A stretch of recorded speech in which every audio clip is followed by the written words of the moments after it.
We're just a week into the season, but even this early, it's been two different stories for the teams here today at Sal Magley Stadium. One team has dominated their competition, riding a 5-game win streak and continuing to score loads of runs. The other has fallen short time and time again, as their pitching has failed to hold up even when their offense is rolling. They've had some time to reflect, but are still searching for their first win. In this battle of undefeated versus winless, it's the Americans, it's the Red Wings, it's PGCBL baseball right here on the Americans Baseball Network. That the ace of the Giant pitching staff that season was Niagara Falls native Sal Magley. A league-low 2.71 earned run.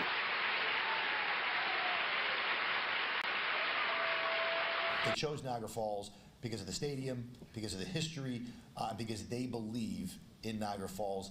Tickets 716-215-6161. And where do you play? We play right at Sal Magley, gorgeous stadium. Set the 1-0 to Boyle.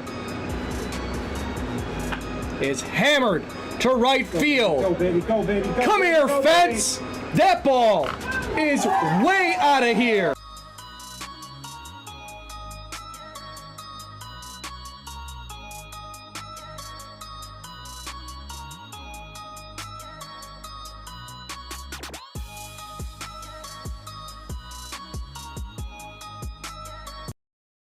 Welcome into Sal Magley Stadium for this Niagara Falls Americans home game against the Geneva Red Wings. I'm Andrew Roberts. I will be your play-by-play broadcaster here for the entire season. And today, I am here with my color commentator, Avery Vogt. He will be here at every home game moving forward. Avery, how are you doing today? It's a sunny day out here, Andrew. It's a great day for baseball. I'm excited for this game. Yeah, definitely. So we've got everyone on the field, going to have national anthem right here.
Once again, let's hear it for the folks from Wilson High School for performing the Star Spangled Banner. Thank you very much.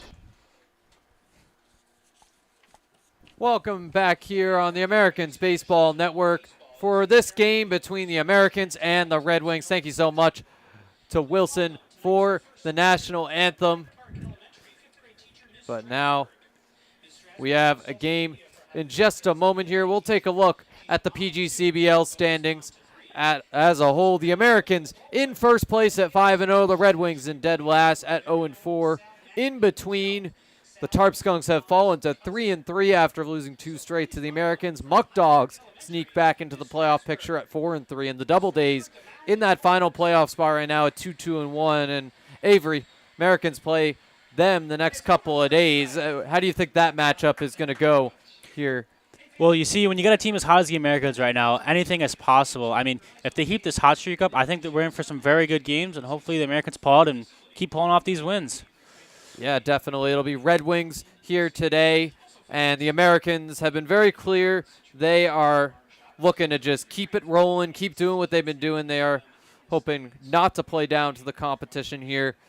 And then got a couple games against the Double Days coming up next, so if the Americans can pull this one out, they'll be able to carry their momentum into those games against another projected playoff team as of right now. But we'll be underway in just a moment here. It's Luke Blandino on the bump for the Niagara Falls Americans. The righty started a game, the home opener against the Ironbacks. That was his last start. Went 5 innings, has a ERA of 180, struck out 5 in that one. So this will be his second start of the season. And Avery, you got the chance to see Luke firsthand on Friday. Yeah, I mean, it was a great start for him. Like you said, he went 5 innings. He was dealing the ball. I mean, the Americans pulled away with the win, so let's see if he can continue his success here in this game.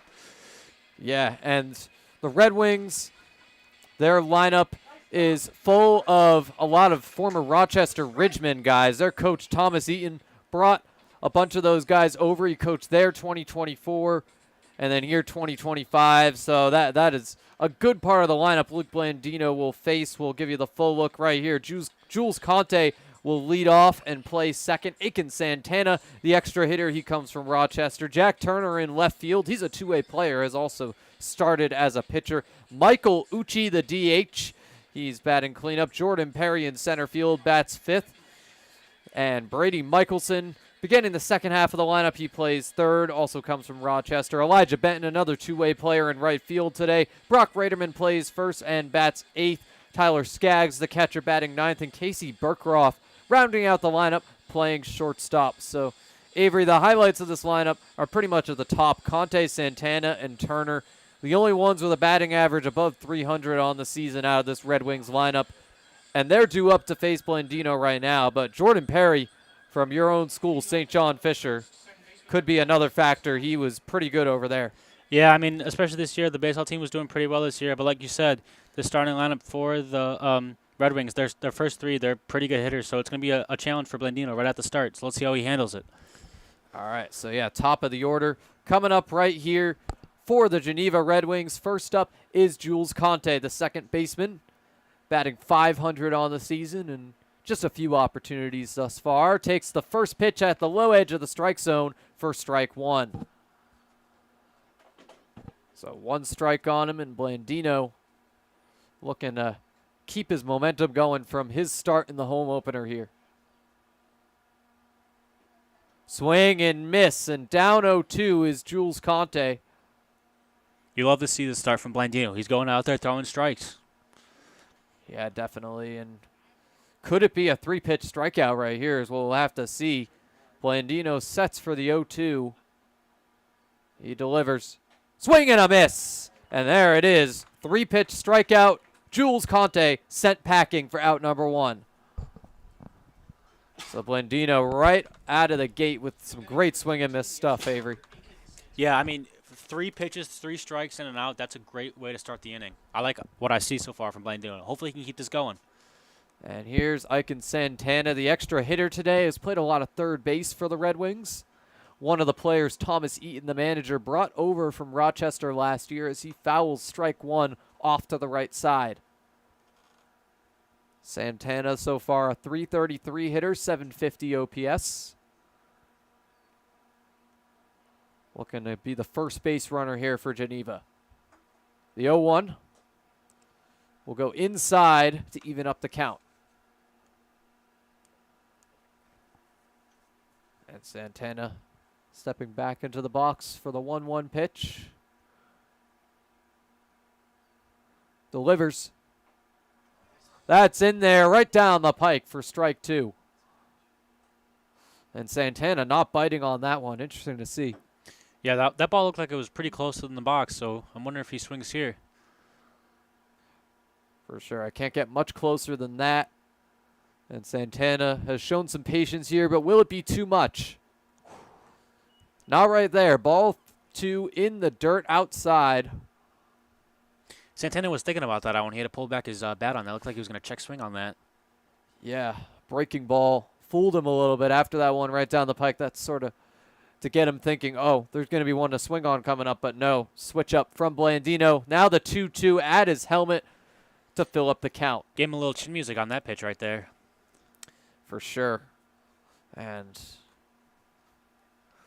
came pretty close to grazing him. 3-2 payoff pitch on the way from Blandino. In just a moment. Chopper right into the glove of Blandino. And to Graydon Miller at first base for out number two. And we've got the chicken dance going for Jack Turner. This Red Wings team. I mean, really only two things that Red Wings can mean: the red winged bird or just a red hen. So we'll have to see the chicken dance in here. But 2 down for Jack Turner. Foul ball down the first base line for strike 1. And Jack Turner, a .308 hitter, also made a start and struck out 3 as a pitcher. So the 0-1 coming from Blandino. Inside for the ball. And Ethan Madison behind the plate for the first time this season. He played first against Jamestown yesterday. Done a good job so far behind the plate, Avery. Yeah, we've mostly been seeing Dalton Harper, but, sometimes it's a good chance to give him some rest, and we'll see how he does today. Swing and a miss makes it 1-2. And Jack Turner down in the count. Blandino has had a lot of these batters in these situations, and it's paid off so far. 1 strike away from out number 3 here in the top of the first. The pitch low to even up the count. That drops in the dirt as Madison tosses it back. 2s across the board now. Ball strikes outs. I'm just taking some time cleaning up the plate a little bit here. Yeah, plate not getting dirty that often on this turf field, but when there's balls that are dropping in the turf like that, it can mess some things up, even in the turf field. Yeah, it kicks up all those nuggets on the plate. Yeah, different look from what you'll see with a dirt field. Most of the PGCBL fields, not turf. That's high into center field, and Evan Core will come under it for out number 3. Red Wings go down 1-2-3. We'll head to the bottom of the first after the break. Ever dreamed of playing catch right here at Sal Magley Stadium? Well, join us June 22nd for a post-game catch on the field.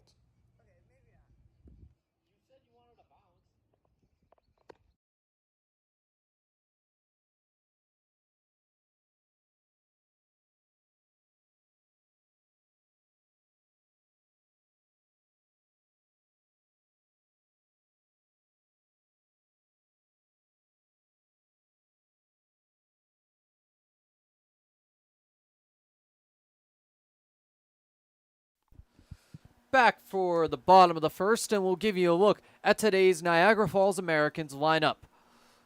My apologies. We're going to get the score bug out of the way there, but Grant Moore leading off. He's the extra hitter, and he's had 3 consecutive games with a leadoff hit. Connor Kiefer bats second, plays second. Derek Jesmondi in left field will bat third. Is his second game for the Americans. Graydon Miller back in the lineup batting cleanup. Paul Delanto also back batting fifth. Evan Core in center field will bat 6th. Alan Ramos back at third, batting 7th. Brady Bowles, the shortstop today, bats 8th. Ethan Madison, first homer of the American season. He'll bat 9th today and do the catching. Jack Satinoff making his Americans debut to round out the lineup in right field. And they will be facing Preston Leach, the Red Wings starting pitcher, making his debut for Geneva. So Grant Moore will be first up to face him, but Preston Leach coming from Trinity College in Florida. That's a NCCAA team. That's a Christian collegiate sports organization. Had a handful of starts over there. 5.21 ERA, 20 strikeouts.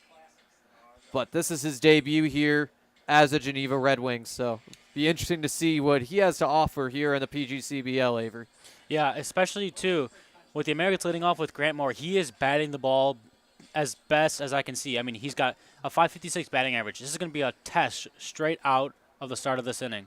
Multiple hits every single game thus far for Grant Moore, riding a number of streaks and won the PGCBL West Division Position Player of the Week in Week 1. Takes ball 1 outside. Yeah, if Grant Moore gets on base here, he's going to cause some issues. 9 stolen bases. That is a lot to start the season out. Yeah, Grant Moore has been the MVP for the Americans thus far. Another ball outside. Preston Leach struggling to find his command of the strike zone starting off here. It's either that or he's scared to throw to Grant Moore here. That's possible. I mean, you saw Jamestown just straight up intentionally walk Grant Moore yesterday as he fouls one off to the left side on a pop-up to make it 2-1.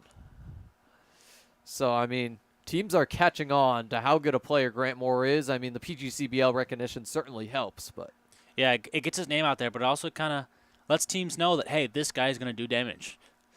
Moore takes it inside this time. Now 3-1 in his favor. And, I mean, hey, a bunch of leadoff hits in a row for Grant Moore, but I don't think any fans would be complaining about a leadoff walk.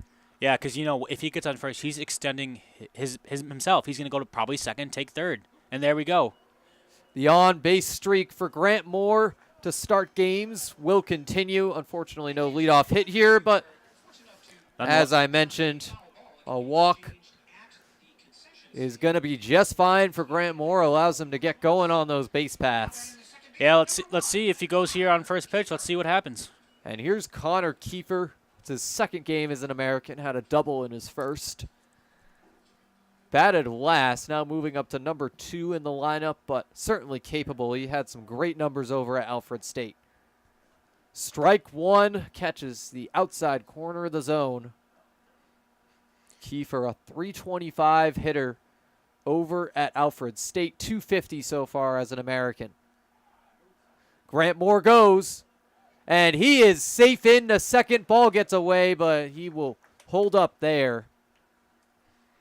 And that's his 10th stolen base of the season. That is a great start to the season. I am loving what I'm seeing out of this kid. Yeah, and it's interesting. I was talking to Grant Moore yesterday.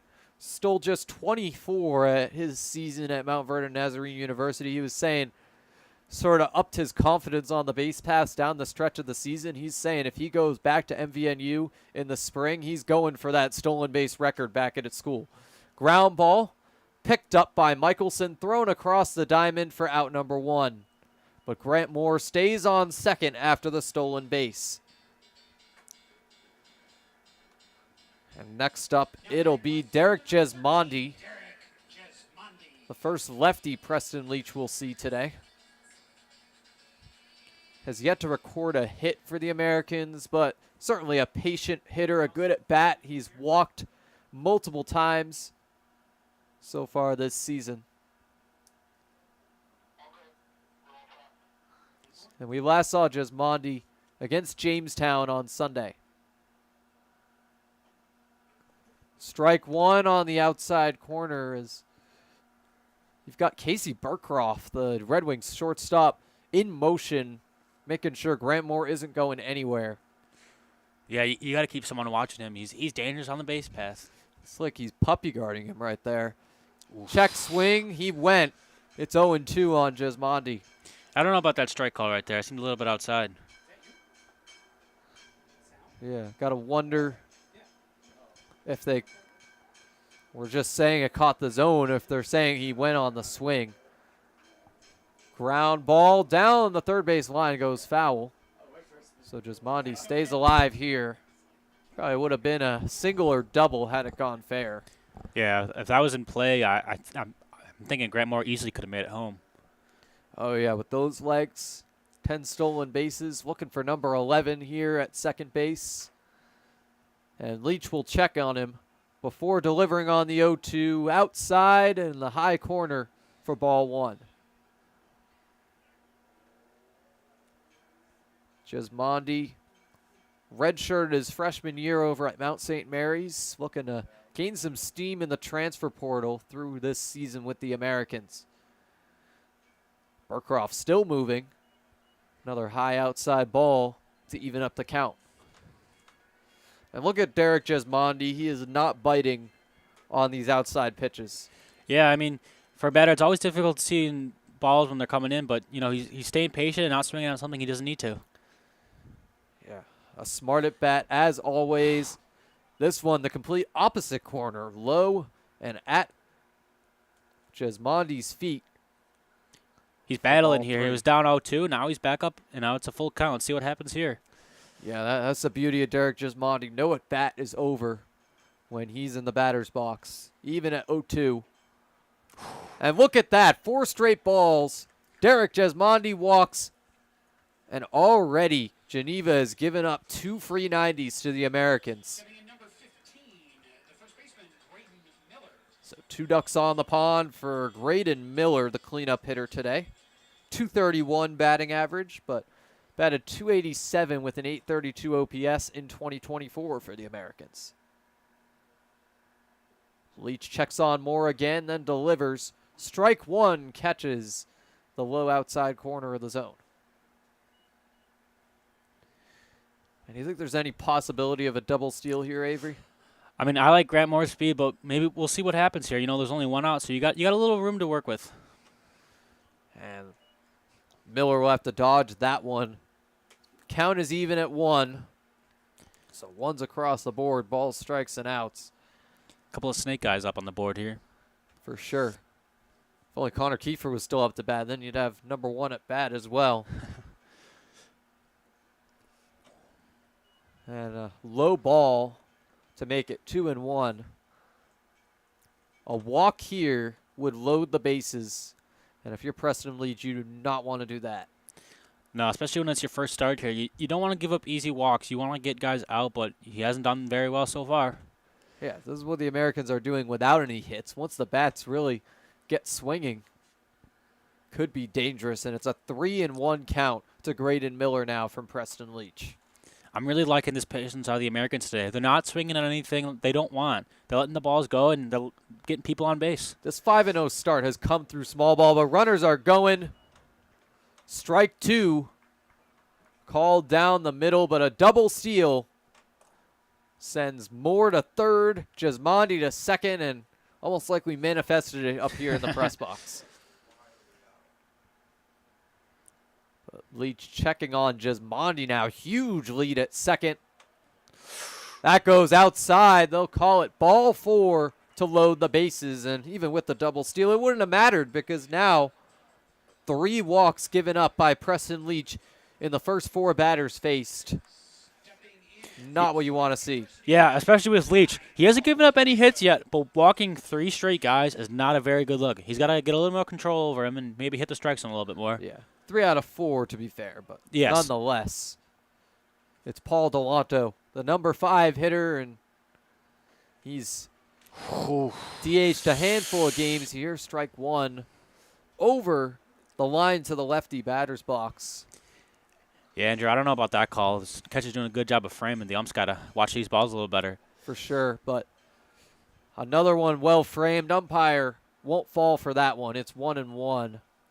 I mean, I think the first one was a little bit debatable. It probably was over the white line at the very least. That second one was very clearly over the dirt of the lefty batter's box, and another one low to make it 2-1 now. Yeah, it's almost like the umps listen to the broadcast, knowing we're critiquing his strikes and ball calls. Oh, definitely. And Tyler Skaggs has done a good job, but when Preston Leach is walking guys, it's hard to keep the Red Wings in it. A high ball 3. And Preston Leach would be walking in a run if ball 4 comes right here. Delanto does have some home run power, though. He hit 7 back in high school. Oof. He'll walk here, though. And run number 1 comes in for the Americans. 4 walks and a run scores. Bases still loaded for Evan Core. And this is not a guy you want to face with the bases loaded. A 500 hitter. Yeah. I mean, mind you, he has only played 2 games, but in those games has been dominating very early in the season. Played right his first 2 games, now playing center. Yeah, I mean, even in college when he was at JUCO, he was still batting a 357, and he's batting 500 here. So he's been putting up some pretty good numbers, and maybe he'll knock in some runs here. No need to walk. Definitely. Ball 1, though, was low and away as Leach sets for the 1-0 pitch. That is lined foul down the first base line to even up the count. And it's still 1 out. The only batter retired was Connor Kiefer on that 5-3 ground out. Since then, Just 390s all around. Yeah, I mean, there hasn't been much contact, but, I mean, if you're walking guys, you still got guys on base to worry about. A very clear ball right there at the helmet of Core. Yeah, and definitely batters to worry about, base runners to worry about for Preston Leach, as you mentioned. 3-1 now. Seems like 3-1 are just ingrained into the scoreboard at this point. Yeah, might as well just keep it up there, you know, if he's going to get to these 3-1 counts. And we already have a meeting already with the catcher. Yeah, Tyler Skaggs coming in to meet Preston Leach. Be curious to see if anybody else will join in on this one. If you got the manager coming out in the first inning, that's not a good sign. But yeah, no Thomas Eden just yet here. Andrew, if you're Tyler Skaggs, what do you think you're saying to Preston Leach right here? I mean, framing can only do so much is the bottom line, and Skaggs has been trying here. But Yeah, I mean, he's definitely getting some of these calls from the ump here, but, I mean, sometimes you just have to throw strikes. Like, you have to put the ball into the strike zone and see what happens. Maybe trying some different pitches in his arsenal to he has more confidence in being accurate. Yeah, I mean, if the ball's just not going your way, just try something. Try something different. Maybe someone swings at something you wouldn't expect. Yeah, but nonetheless, you do have to be careful because Evan Core can certainly swing it if you put it right over the plate. And right there, a swing into right field, drops foul. Everybody has to go back on that one as the count fills up on Evan Core. So Preston Leach catching a break right there. As it was a nice swing by Core, but sending it foul. Maybe he was pitching to that foul contact. Yeah, it was just about a foot or two outside the foul line. If that had been fair and wasn't caught, probably could have been some damage done there. Those foul balls can be very helpful to a pitcher early in those strike counts. Now no wiggle room for Core. But he'll take ball 4. Another run walked in. And this is just ugly for the Red Wings. They have walked 5 batters. This is with no hits, and the Americans are up 2-0 already. I don't know what to say about that. Yeah, I mean, when you have 2 runs scored already with no hits, there might be something to change up a little bit here. Yeah. Got to wonder if Leach will even go another inning here, but I mean, Geneva's well rested at the very least, if nothing else. So plenty of relievers that they can turn to if this continues. And it's another ball. So it's now 4 consecutive batters walked and 5 total in the inning as ball 2 goes inside to Alan Ramos. I mean, we've had some walks this inning, but if we look to the bullpen already for Geneva, we've already got someone up. Yeah, and you've got fans wondering if this guy even knows he's got to throw strikes. Another inside pitch. It's 3-0. Got number 18 in the bullpen. And already in the pen for Geneva. Cole They've Littman. got a guy warming up. Yes. Cole Littman would be his first appearance of the season, just like Leach. And there's a 4-pitch walk.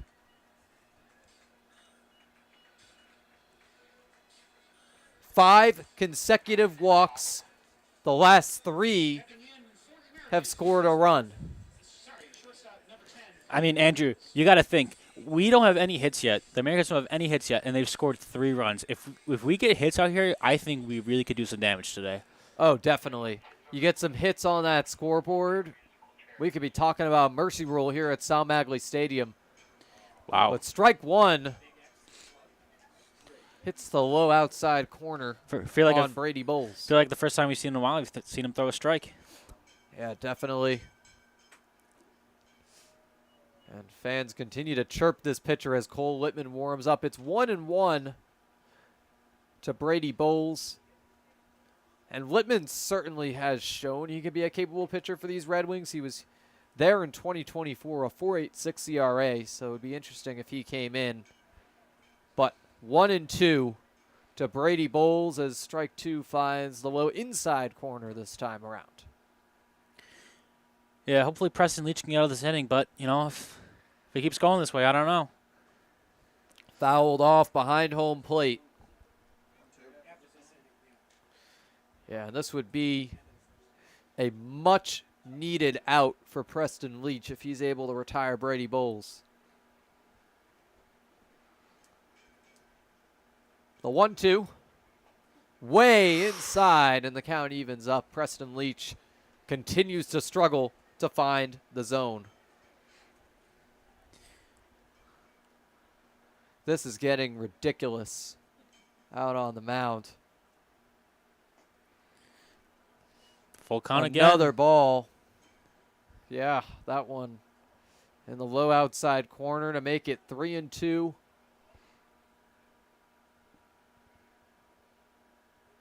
Bases are still juiced with one down. So even if it's not a walk, Brady Bowles has the chance to do some damage. And it is indeed walk number 6 in a row.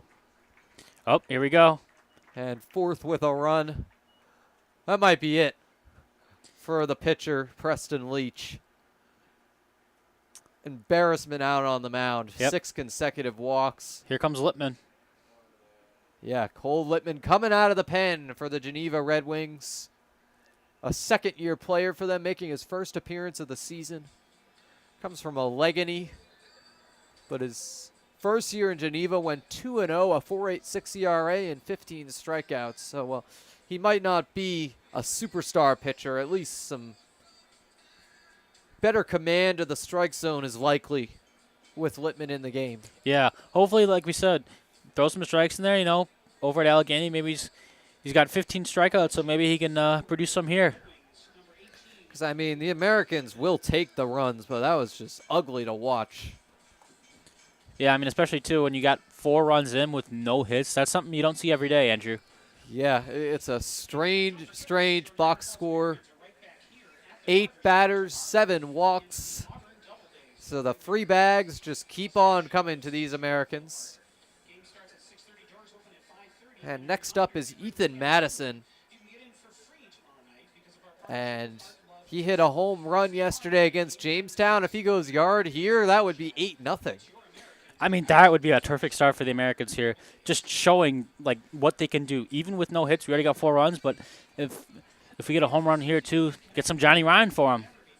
Oh, yeah, and as I've mentioned on the broadcast before, Johnny Ryan, for every single home run, is giving out a free case of soda to Americans players who hit one. They are proud to partner with the hometown Niagara Falls Americans this season. Go Americans. You ever have some, Andrew, some Johnny Ryan? It's pretty good. I mean, here at concessions, it's Coca-Cola that's primarily sold, but Johnny Ryan, also a valid soda choice. Both proud sponsors here on the broadcast.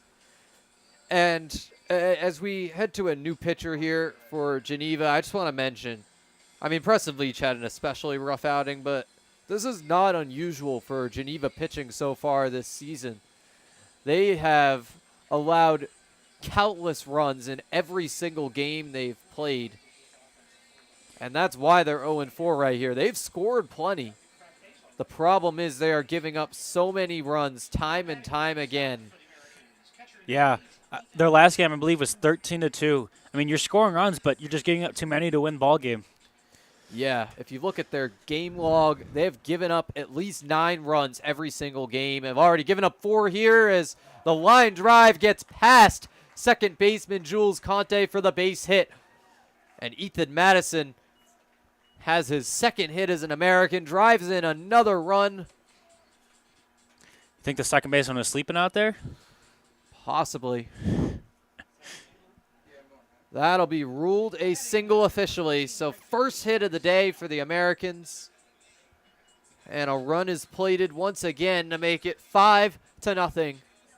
With Cole Lippman on the mound. And now Jack Satinoff making his Americans debut. What better situation to make it in? Yeah, I mean, if he gets his first hit here, that'd be a great start to his season. Strike one, finds the outside edge of the zone. So Cole Lippman, some slightly better command of it thus far than Preston Leach had. Lippman throws another one outside. That one too far. evens up the count at 1. It's possible we get another ones across the board with Connor Kiefer up. He's in the hole now as the Americans look to bat around. Ooh. And that is flown into left center field. Sliding to make the catch is Jack Turner. But a run is played in, a sac fly by Jack Satinoff to make it 6-0 Niagara Falls in this bottom of the first inning. Unreal. Yeah, I mean, especially when you bat around, too. We've got Grant Moore coming back up again. To do all of that just in the first inning shows that you're doing something right here. Yeah, still the first inning, and Grant Moore coming up for the second time. Maybe he will have another first inning hit right here. And the mercy rule here in the PGCBL is 10 after 7 to remind our listeners. So if the Americans plate 4 more and hold on through 7 innings, they'll get this win. But that is flown into left field and drops down. Grant Moore headed into second base, now headed towards third. 2 runs will score. The Americans are up 8-0. Grant Moore with another hit in the first inning, his 4th consecutive game with a first inning hit. And that one is his first triple of the season. I mean, Andrew, he walked that first time up, and now he hits again, and he gets a triple. I mean, he legged that out. I mean, this has been a great start to the season for Grant Moore. Yeah, Grant Moore in all these hits now, 1 double and 1 triple. Swing and miss for Connor Kiefer with 2 down for strike 1.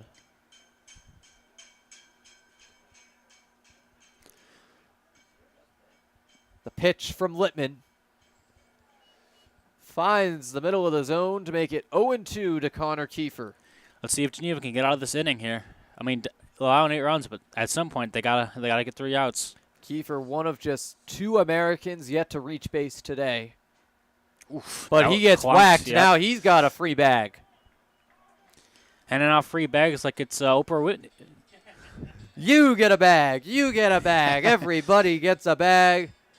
Connor Kiefer's on base. Runners on first and third. And that is the 10th base runner of the day for the Americans. 8 of those have come for free. Is it give a base at the ballpark night today, Andrew? Do you know about that? Maybe. I mean, it's poster schedule night, but it's possible that we've added another special night to our arsenal here at Sal Magley Stadium. It's ball 1 inside to Jesmondi, who walked his first time up. Who didn't walk their first time up? I mean, only a few.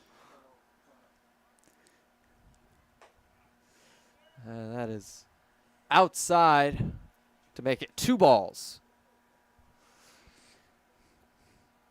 Grant Moore with the first extra base hit of the day for the Americans. He is at third with a lead as Littman gets ready to deliver on the 2-0 to Jesmondi.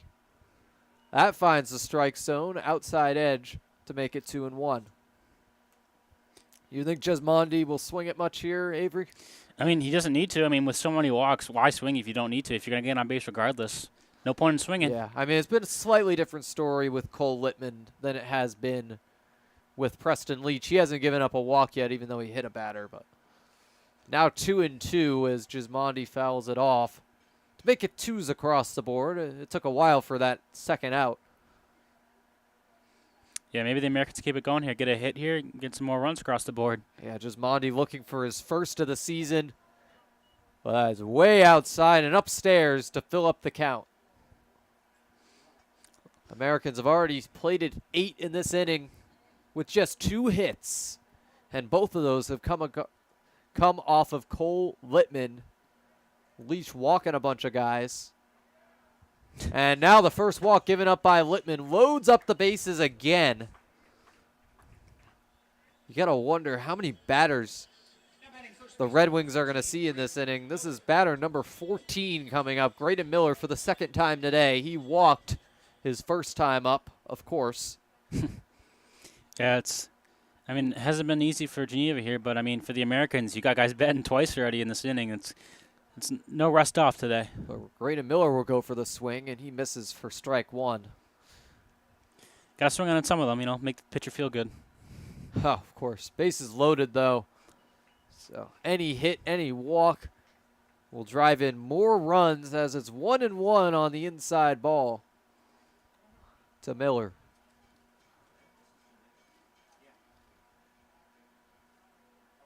Pitch from Littman. Outside, and Skaggs attempts to pull that in, but it's 2-1.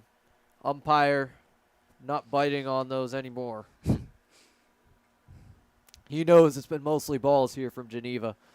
Yeah, a couple calls, give them one here and there, but, when there's balls, you got to call them and keep calling the game right. Yeah, and you see Miller dodging that one. That's a clear ball 3. So another 3-1 count, this time by Littman. The Americans already with 8 on the board as the foul tip fills up the count. Falls into the bleachers. Haven't had many of those yet today. A lot of fouls down the baselines, but definitely a ball one of the young fans can go grab. Yeah, runners are going. Miller drives that down the third base line. It's foul. So everybody has to go back. Grant Moore was eager to finally come home after the triple. He's been waiting for a while. He was the only runner on after he cleared the bases, and then a hit batsman and a walk filled him up again. Yeah, Grant Moore was practically already at home plate by the time the ball came off the bat. He's eager to get home here. Gotta wonder if we're at the barber shop or the gas station. Another foul behind home plate into the bleachers. It's 3-2. Moore on third, Kiefer on second, and Gismondi on first. For the cleanup hitter, Graydon Miller, can he do just that? Ground ball, Michelson picks it up, and Braden Michelson has retired 2 out of the 3 batters in this inning, but it's a long one. The Americans lead 8-0, headed into the second. We'll be right back. No, I'm kind of thirsty. Me too. We could really use something. Yeah. Oh, thanks. Yankee Doodle Dan.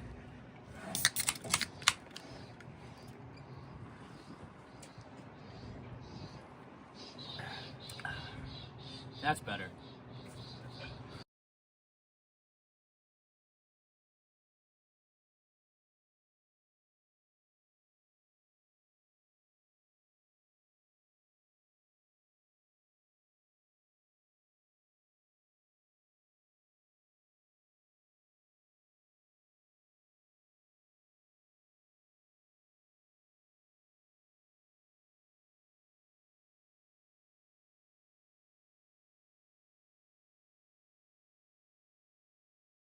Back for the second inning, and this second inning is sponsored by Bully Hill Vineyards, a great place to grab lunch and taste over 40 different wines.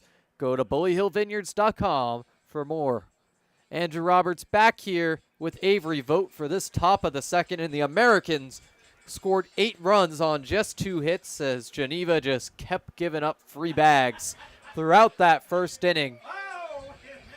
Avery, it's not what you want to see if you're Red Wings manager Thomas Eaton. No, especially too, you're going through 2 pitchers in the first inning. It's not a great look for them, but hopefully the Americans keep this alive and keep this ball game going. Yeah, the Red Wings went 1-2-3 in the first inning as well, so not much better on the batting side of things. It'll be Michael Ucci, Jordan Perry, and Braden Michelson, the arguably best defender thus far for the Red Wings, batting in this inning. Yeah, when you have so many walks in the first inning, there's only so much defense you can play, especially when the ball's not getting put into play.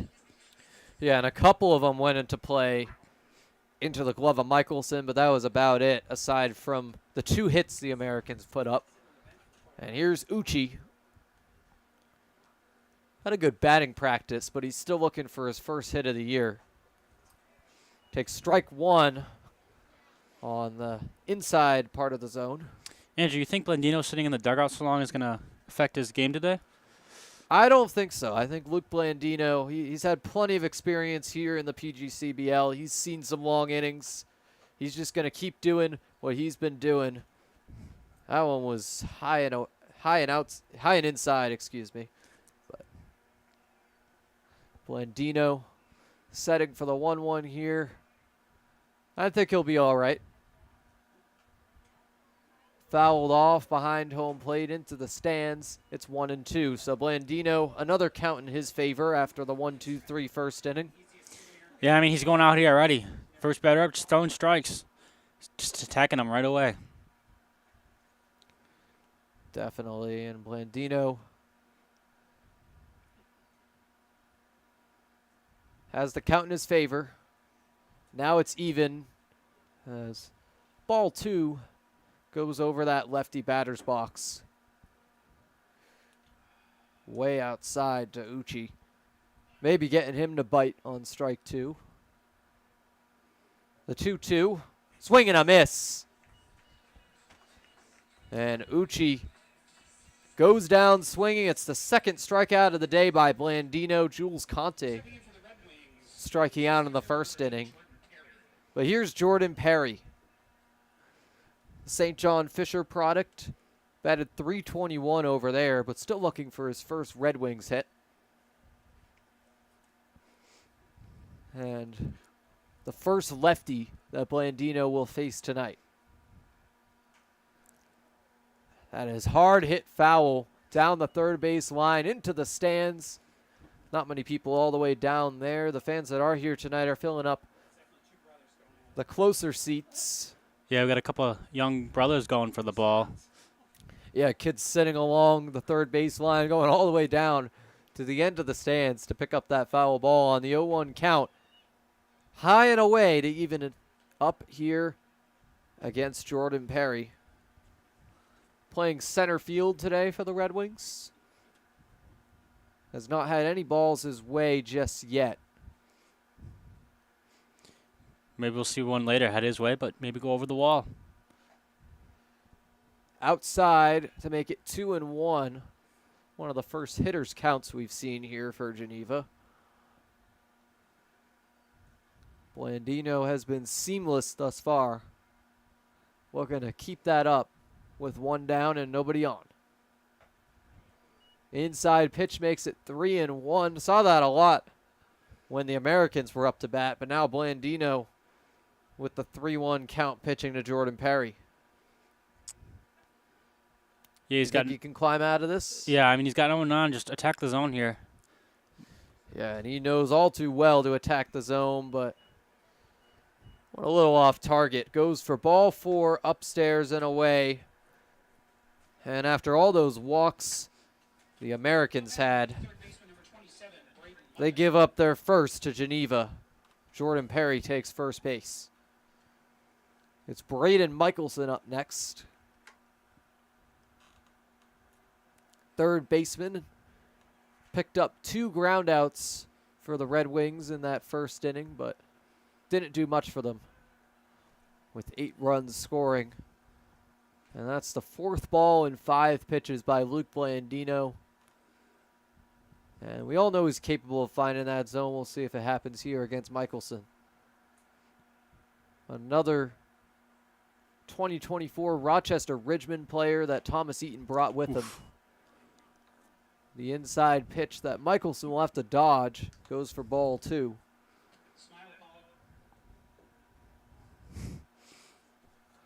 Got Apollo greeting some fans in the stands. Our lovely Americans mascot.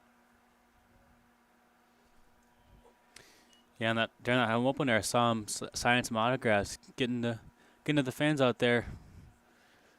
Yeah, and I mean, a lot of walks. Got to keep the fans engaged. Can't have him falling asleep in the stands here. Yeah, no, a 3-0 count from Blandino to Michelson. That finds the inside corner of the zone for strike 1. No green light for Michelson. Makes sense. He is batting .091 on the season. Not even up to 100 just yet, but looking to get there. Ooh. Oh, that hits him on the head. Gotta hope he's okay. Made contact. Oof, no, that got him right in the helmet. Hopefully he's okay. Everybody coming out onto the field to check on him. Oof. And Perry taking second. We'll see if Michelson can stay in this game after getting hit on the head. Takes his helmet off. Just high hopes for him. Yeah, No looks, pinch run for him. Play it safe here. We hope Braden Michelson is all right after that one. But Chase Fogg will come in to pinch run. Pinch running for the Red Wings, number 21, Chase Fogg. And an unfortunate turn of events. The Red Wings lose one of their better defenders after a hit to the head. yeah, it's hard to see someone take a ball like that to the head. I'm sure Blandino wasn't trying to hit him in the head, but, you know, stuff happens in baseball. Yeah, so Blandino having a meeting of his own with his fielders. That's a rough moment to have, but Blandino Yeah, Michelson looks to be all just right. hoping to find the strike zone moving forward and hoping that Michelson is all right. Yeah, I mean, he's walking back to the dugout. He looks to be okay. Hopefully nothing further comes out of it. Now batting for the Red Wings, right fielder number 33, Elijah Yeah. Benton. But for tonight, he is going to rest up and hope that he's okay for the next Red Wings game. As Fogg takes first base, Perry now takes second, and Elijah Benton getting his first start as a Red Wing. A two-way player, has not appeared on either side as a starter just yet. Came in as a sub in an earlier game for the Red Wings. Strike one as Blandino hopes to re-find his command of the zone after an unfortunate turn of events and a hit to the head on Michelson. Blandino checking on Perry a couple times at second, then delivering on the 0-1. That's low and away to even up the count. Ones across the board, balls, strikes, outs. Geneva hoping to cut into this 8-0 Americans lead. I mean, a hit here could plate some runs for sure. Yeah, you got to keep it close here. Don't let anyone get any free bases. Ground ball picked up by Bowles. Out at second. Out at first for the double play. The 6-4-3 sends the Red Wings packing. We'll have the bottom of the second after these messages. My fellow American fans, my name is Frankie Morris, your social media manager. You can join us all summer long with many promotional nights and tickets just as low as $10. You can call and get tickets at 716-215-6161 and take a crack at the action.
This season, get yourself the latest Americans gear. Hats, t-shirts, sweatshirts, baseballs, and much more. Stop by the merchandise stand by concessions. And we are back for the second inning. Thanks for that, Avery. Andrew Roberts still here with Avery Vogt. As there's going to be some defensive subs here for the Red Wings after Braden Michelson left the game. Michael Sardu comes in for the pinch runner Fogg at third base. And Braden Freeman taking over in left field. Bottom of the second for the Americans is the DH, number 9, Paul Delanto. And Paul Delanto will start things off for Niagara Falls in this second inning. He'll be followed up by Evan Core And Alan Ramos says Cole Littman, who came in for Leach, will keep pitching. Yeah, hopefully you don't get the same thing that happened in the first inning. Maybe get some less walks here. Ball 1 high and inside. Littman only walked 1 batter. It was most of them by Preston Leach, but he also gave up 2 hits and hit a man. Now 1-1 as that finds the inside edge of the zone on Paul Delanto. Delanto, one of the guys to walk in the first inning. So that's his only at bat thus far, but 1-2 count. That's the first count in the pitcher's favor that Delanto's seen today. Ooh. Fly ball into left field and caught by the new left fielder Freeman for out number 1. So Braden Freeman keeping the Red Wings defense moving here in this bottom of the second inning, but I mean, no errors yet for the Red Wings. Really, it was just a lot of free bags, outside pitches, inside pitches, you name it. And a high ball 1 now to Evan Core. Yeah, like you said, Andrew, there's been no errors, so hopefully the balls do get in play here for the Red Wings to make some stops here. And all 3 of and that's a ground ball right to the first baseman for out number 2. Brock Raderman takes care of things himself, and Evan Core goes down packing. But as I was mentioning before, that one was hit. Every single one of the batters who were due up this inning walked on their first time up, so these are each of their first proper at-bats. And with 2 down, Delanto and Core now each 0 for 1, but Ramos takes strike 1. Slightly inside, but still well in the zone. Another one down the pike, but high to even up the count. Yeah, the ump's getting more consistent with his calls here. Letting some balls go, but letting some strikes in. Ramos looking for his first hit of his American season. Did get on base in that first game with a walk, but fouled off to make it 1-2. So his first game was on Sunday against the Tarp Skunks. Now playing for the second time. Takes ball 2 inside to make it 2s across the board. Balls, strikes, and outs. But 8-0 for the Americans. Even if the inning ends here, they should be feeling pretty comfortable in this one. Ground ball right to the second baseman, Conte, for out number 3. We'll head to the top of the third. Right after this, Americans go down 1-2-3 after a long first inning.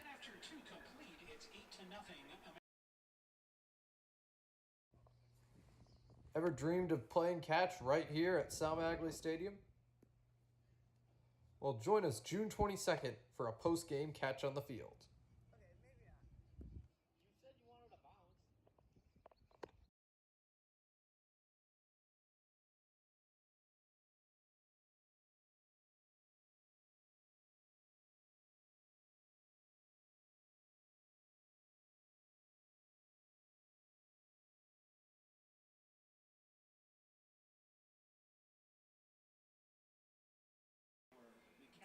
Back for the third inning here on the Americans Baseball Network, and this third inning is sponsored by Greater Niagara Federal Credit Union, by Geico of Buffalo, Sammy's Pizza, and McDonald's.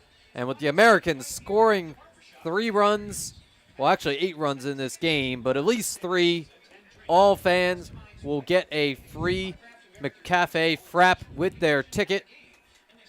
So it's a great day for Americans fans and McDonald's lovers. Also had my lunch there today, and I mean, they should really bring the fries out like this every time, but the fries came out with salt lined all the way around the lid of the container, and it was like I was having a fry margarita. It was really good. Yeah, I mean, like you said, I mean, to get their 3 runs across within the first inning, that's the price of admission right there, getting their free frappe. Yeah, it's not just 3 runs, it's 8 runs. The Americans scoring on a lot of free bags, only 2 hits to score those 8 runs. I mean, they get 8 runs in the first inning. You think everyone's going to get 2 free frappes? I mean, I would argue they should, but the promo states a free frap for 3 or more runs. I mean, my hope would be to get the snack wraps in the promo once they come back on July 10th. I mean, I'm a huge snack wrap guy. I had a ton when I was abroad in London, but coming back to the U.S. as Raderman steps into the plate. The batter's box rather for Geneva takes strike 1 from Luke Blandino. Brock Raderman looking for his first hit of the season. His OPS at just 143. Oof. That'll be called a ball. Seemed like that one was right down the throat of the strike zone there, Andrew. Yeah, I guess maybe a little bit low and away, but an interesting call by our home plate umpire. Chopper picked up by Connor Kiefer at second. That's out number 1. Raderman going down in just a few pitches as Tyler Skaggs will be up next. The catcher for these Red Wings. Yeah, I mean, he was a dangerous hitter when he was playing for Allegheny. He was batting a .333 with 5 homers. I mean, that's a pretty impressive hitter if I've ever seen one. Also a second-year returnee for Geneva. .217 hitter last year. Looking to build on that after a strong year over at Allegheny. Ball 1 low and away to Skaggs.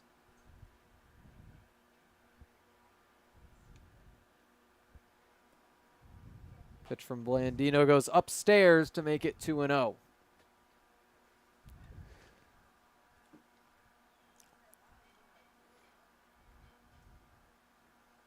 And hitters count here for Skaggs.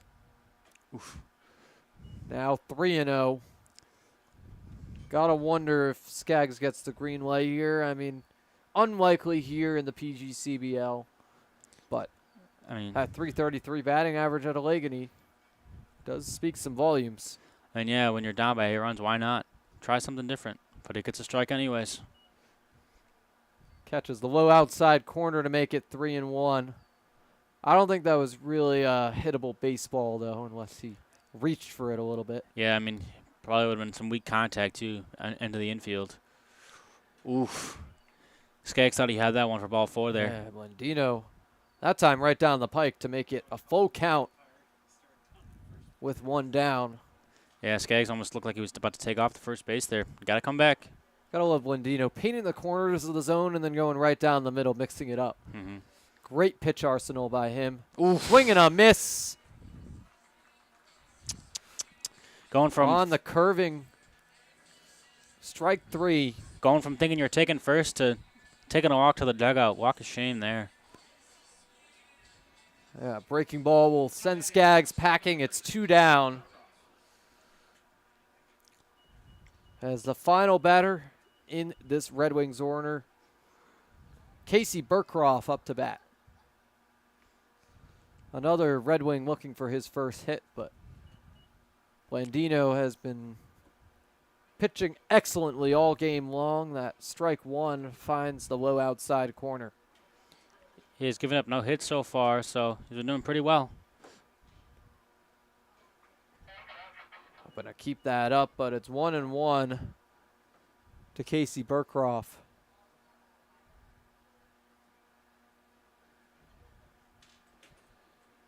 As Blandino has been off to an amazing start here. Ground ball and gloved by Kiefer, sent to Miller for out number 3. Another 1-2-3 inning for Luke Blandino. We'll be right back after these messages. No, I'm kind of thirsty. Me too. We could really use something. Yeah. Oh, thanks, Yankee Doodle Dan.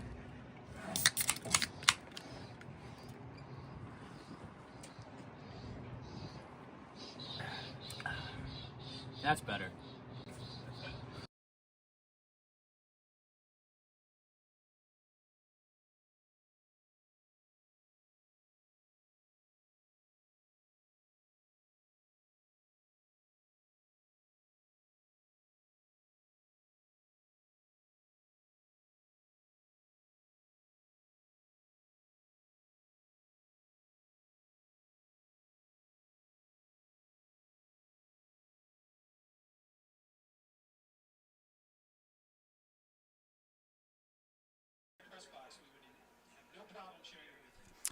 Did you know American season tickets are just $99? Come be part of the fun this summer at Sal Magley Stadium.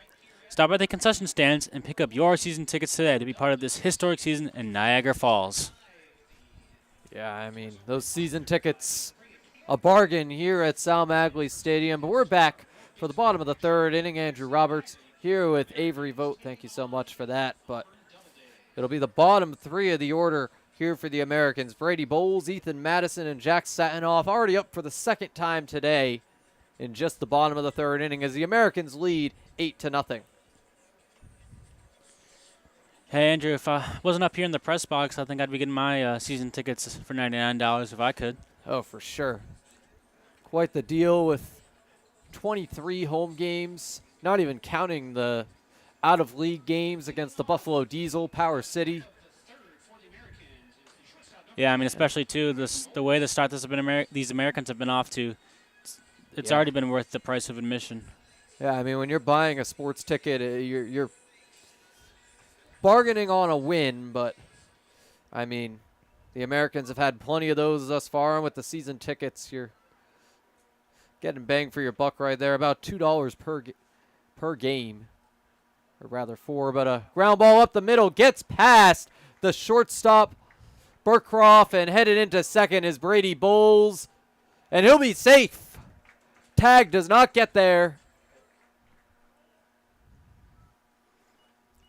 That was kind of risky by Bowles there, but pays off. Now he's on second, got runners in scoring position. Yeah, Brady Bowles will be credited with the double. His first extra base hit of the season will further increase his batting average that was at .333 after his first game on Sunday. And Littman will check him at second before pitching to Ethan Madison. Ball one, low and away. And already a runner in scoring position with nobody out in this bottom of the third. It was a good second inning for Geneva. They sent the Americans down 1-2-3, but now a fly ball into right center field. Going back. Wow, he and caught the catch that. is made. Benton in right field. Perry crossed with him, but Benton just staying in right to make the catch. Yeah, Brady Bowles was like he was heading to third. He didn't think he was going to make that catch, but he shocked us all. But still only one down here as Bowles stays on second. Jack Satinoff, his second at bat. As an American, he had a sac fly the first time up. And Ethan Madison, I mean, he hit a similar one in Jamestown on Tuesday that made it all the way out. Would have just needed a little more right there for his second homer of the year. Mm-hmm. But ball one outside to Satinoff.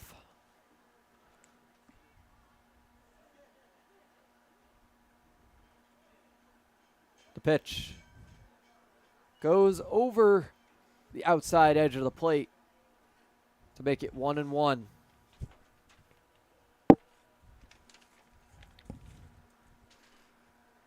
And Satinoff coming from Trevecca Nazarene University alongside Ethan Madison. Division II school.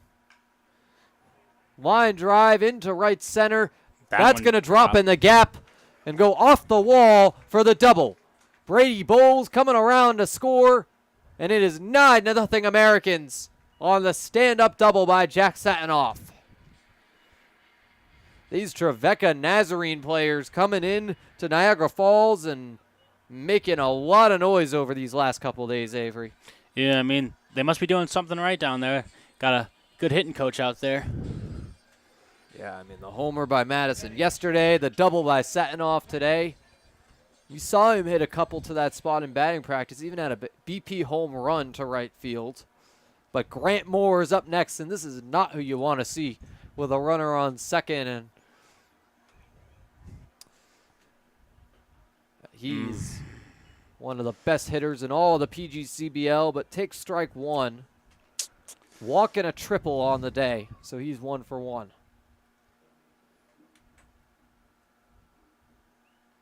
Pitch from Littman. Driven to the second baseman, Conte, for that'll go for out number 2. But Grant Moore advances Jack Satinoff to third base. Even his outs are productive, Avery. Yeah, I mean, Grantmore legged that out there. It was a close call at first, but fortunately gets out on that one. Yeah, the one-hop ground out will bring up Connor Kiefer with 2 down and a runner on third. Satinoff hoping to make it home and make it 10-0 Niagara Falls. Then all you'd have to do is hold on through 7, and that would be the ball game. Line drive into left field, drops for the base hit. Here comes the runner. Jack Satinoff scores an RBI single by Connor Kiefer. Asking you shall receive, Andrew. There's your 10th run.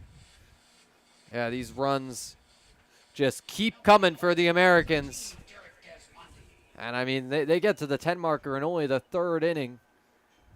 4 more innings of clean baseball, and the Americans would have their first Mercy Rule win of the season.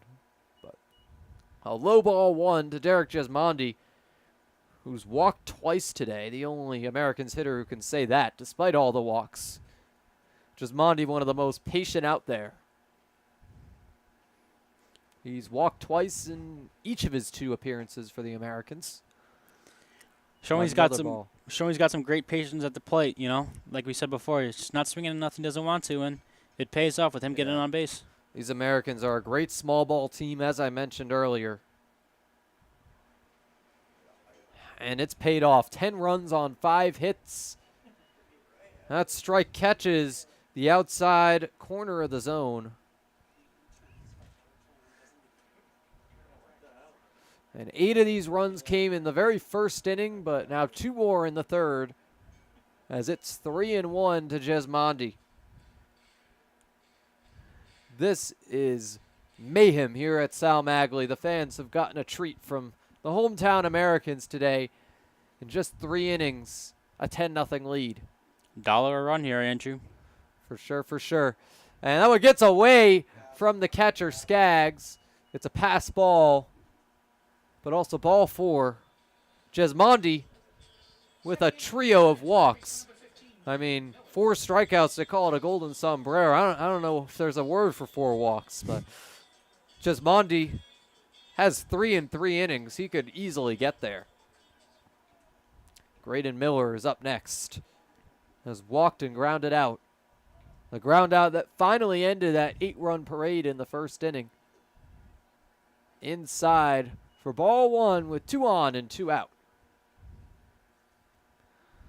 Graydon Miller, a second-year player here for the Americans. Looking to increase his numbers here at the start of the season. Get closer to where he was a year ago. Strike 1 finds the low edge of the zone. And Avery, what do you think the approach is for Miller here? I mean, with all these walks have come so far already, I mean, maybe keep the bat on your shoulder, but if you see something you like, just swing at it, you know? Try something out today. And there we go. We see it falling off the ball, but, you know, take a little batting practice out there. You're up by 10 runs. Why not swing at something? For sure. Little foul tip. And Littman has been continuously checking on Connor Kiefer at second base. Ooh. Oh! And that hit Graydon Miller on the upper back. And its bases loaded again. The Geneva Red Wings today have hit 2 batters. In addition, they have walked 9. So that's a total of 11 free bags as Paul Delanto comes up with 2 down and the bases juiced. Andrew, I'm not one to read into much things, but I don't know. You think it's a little payback from earlier when Blandino hit Michelson in the head? Possibly. But, I mean, I don't really think so because it didn't really seem intentional. Geneva has kind of been off in their command of the zone all day long. And that's an outside ball, too. So, yeah, I really don't think it was intentional because it's just been more of the same here for the Red Wings. Yeah, I mean, especially when all these balls are outside the strike zone. I mean, a couple are bound to get close to these hitters. And if you guys were watching in the first inning, Geneva already hit a batter before Braden Michelson was even whacked by Blandino. Bases loaded. Americans looking for their 12th free base with a 3-0 count on Paul Delanto. That's strike one. Right down the middle. Delanto will not bite. I think these Americans are just taking the bases they can get here. Because it would be there. That finds the inside corner of the zone. That was a close one. Looked like it might have been ball four to send in run number 11, but nonetheless, it's a full count on Paul Delanto as Littman delivers on the payoff pitch. Fly ball into center field, and he's going back. Oh! A grand slam by Paul Delanto makes it 14-0. Oh my goodness! If the Americans hadn't had it way out of reach already, that will do it. I mean, we still got a game to play here, but 14-0 lead on the grand slam by Paul Delanto, his first home run of the season. Like I said earlier, Andrew, Johnny Ryan and Paul Delanto, you have got yourself a case of Johnny Ryan. I'd love to see that. Yeah, Paul Delanto and Johnny Ryan will have a date tonight. Johnny Ryan giving 3 cases of soda to any American who hits a home run. As Evan Core comes up for the 3rd time today, with now the base is empty after that amazing grand slam into right center by Paul Delanto. So a 2-0 count on Evan Core. 14-0 Americans. So Luke Blandino has had insurance in bunches here. 8 runs in the first, now 6 in the 3rd. And 3 balls on Evan Core. This might not be over. This might not be over here in the bottom of the 3rd inning. Yeah, I mean, especially when you just give up a grand slam and you go out and throw 3 balls. I don't know. It's going to keep this bottom of the inning alive. There it is, ball 4. Yep, that is on the outside and low. A 4-pitch walk for Evan Core, his 2nd walk of the day. And if Alan Ramos gets on base, the Americans will have batted around again. Yeah, Andrew, I'm looking at the Red Wings bullpen. It looks like one of the catchers is throwing bullpen, apparently. I don't know what that means. Yeah, I mean, Cole Littman, I think the Red Wings are just going to need some innings out of him at this point. Yeah. 14-0. It's not worth going through a bunch of pitchers in what seems to be a lost ball game for the Red Wings. Yeah, I think maybe throw a position player on the mound. Can't get any worse than it Yeah, can. I mean, they have a lot of two-way players. I could see some action. Maybe get Elijah Benton out in right field to pitch, but foul ball. Oof. It's now 2 strikes, so, I mean, Littman, at the very least, a strike away from getting out of this. Yeah, that'd be a little boost to his confidence here, especially if he gets out of this inning after giving up that grand slam earlier. Yeah. And 3rd time up for Alan Ramos. He's 0 for 1 with a walk and a ground out. We'll see what he can do here with the 0-2 count. That's strike 3. They call him out. And the Americans almost bat around, but they'll head down after scoring 6.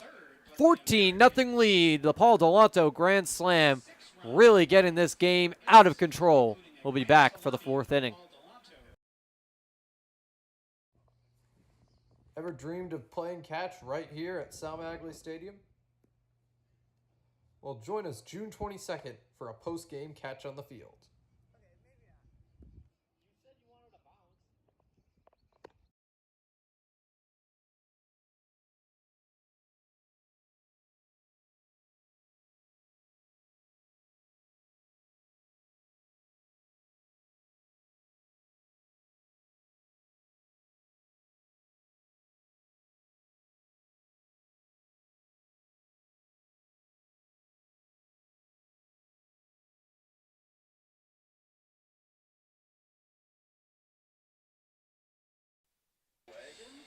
Back for the 4th inning, and the 4th inning is sponsored here on the Americans Baseball Network by the International Brotherhood of Electrical Workers, Local 237, by Johnny Ryan, and by Coca-Cola.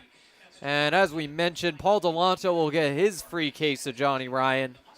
And you all can get your Coke beverages down at concessions here at Sal Magley. But, I mean, it's been two very different stories here for the Americans and Red Wings, as it has been all season long. The Americans already on their third time through the order. But for the Red Wings, it's back to the top of the order for just the second time today as Luke Blandino continues to pitch. He's had some long breaks between, but it hasn't phased him. No, I mean, especially in this kind of game, Andrew, you let your pitcher go out there and just keep going, especially when you're up 14-0. There's not much you can really give up here, especially when they have no hits, so we'll see how this goes. Yeah, Luke Blandino already had a 1.8 ERA coming into this. It's just continuing to lower. 3 clean innings for Luke Blandino, and Jules Conte will face him for the second time. He struck out the first time around. Blandino has 3 of those. He shows bunt briefly, but takes ball 1 as he pulls away his bat in time. Andrew, you think they're just trying to break up their confidence, showing bunt, maybe get someone on base? Definitely possible. Blandino throws the 1-0, another bunt show, but ball 2 now. Hasn't seen the right pitch to bunt on yet.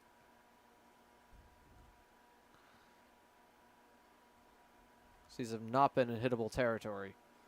Yeah, I mean, when you're bunting, you got to – oh, and he swings there for a foul. But when you're bunting, you got to see those balls in the right spot because if you foul up and it pops up, it's not a good time if that catcher grabs it.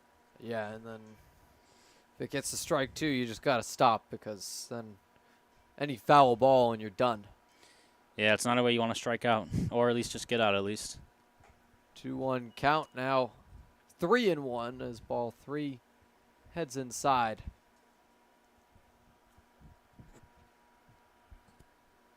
Blandino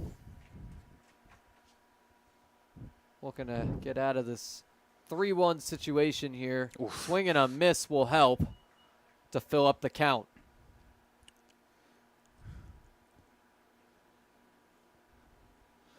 And Blandino, just been a great start for him, a great start to the season for him as well. 8 strikeouts on the year in 8 innings. But this time it'll be a walk on Jules Conte, reaching base for the first time today after striking out his first time around. Yeah, he's showing bunt there for a couple of pitches, but no need to bunt there when he walks onto first base. Yeah, I mean, took balls on those times he was showing bunt and then already had the hitter's count by the time he was swinging. An interesting strategy by him, but Aiken Santana takes a wild pitch, ball 1.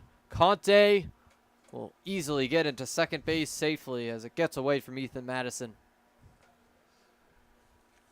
So the first runner to advance on a wild pitch for the Red Wings. Just the second in scoring position today for them, as they're looking for run number 1 here in this top of the 4th inning. 1-0 from Blandino after the check on the runner, and that is a line drive single.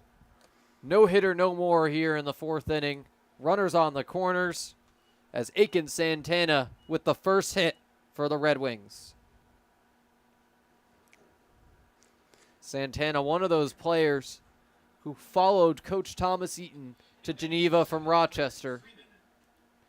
And he cashes in there for the single. Yeah, now we got some damage control here. Got runners in the corners and no outs. Let's see what Blandino does here. Yeah, now those long rests maybe starting to affect him a little bit, but he does get Freeman to swing and miss for strike 1. Braden Freeman, his first at bat of the day, came in for Jack Turner. And the 0-1 finds the outside edge of the zone. Blandino has the count in his favor for the first time this inning.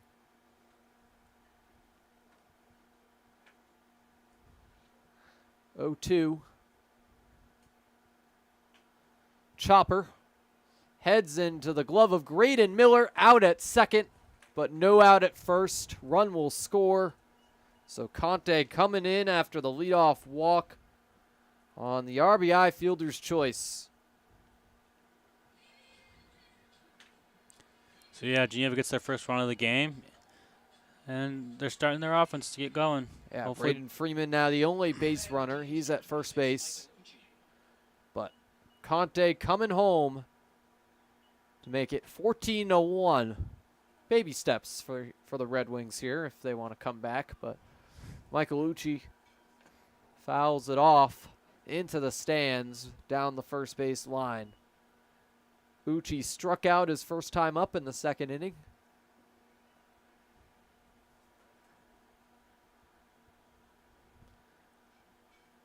Blandino has 3 of those today.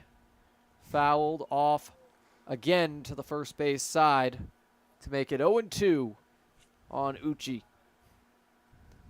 And those foul balls have been helping out Blandino with these strikeouts. Yeah, it looked like Freeman out on first. Looked like he was going to steal second there, too, so that saved One him good there. pitch that Ucci chases on, and he's done. Yeah. And runner goes. That is an outside ball 1. And Braden Freeman taking second base on the first stolen base of the Red Wings day. Yeah, he had a real jump there. Even before the pitch was, before Blandino was getting his windup in, he pretty much already taken second. Yeah, he made a decision. No hesitation as Blandino will fake the throw to second. Forced Freeman to slide back in. Now getting another lead. We'll see if Blandino checks him again before the pitch.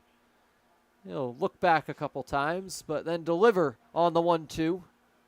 Lined down the first base line. Foul heads into the batting cage area here at Sal Maglie. We've got some early action here in the Geneva bullpen. As the bottom of the fourth could be here soon if Blandino can get these next 2 outs. Fouled down the first base line. So Michael Ucci making some contact to keep this at bat alive. With Freeman in scoring position after the stolen base.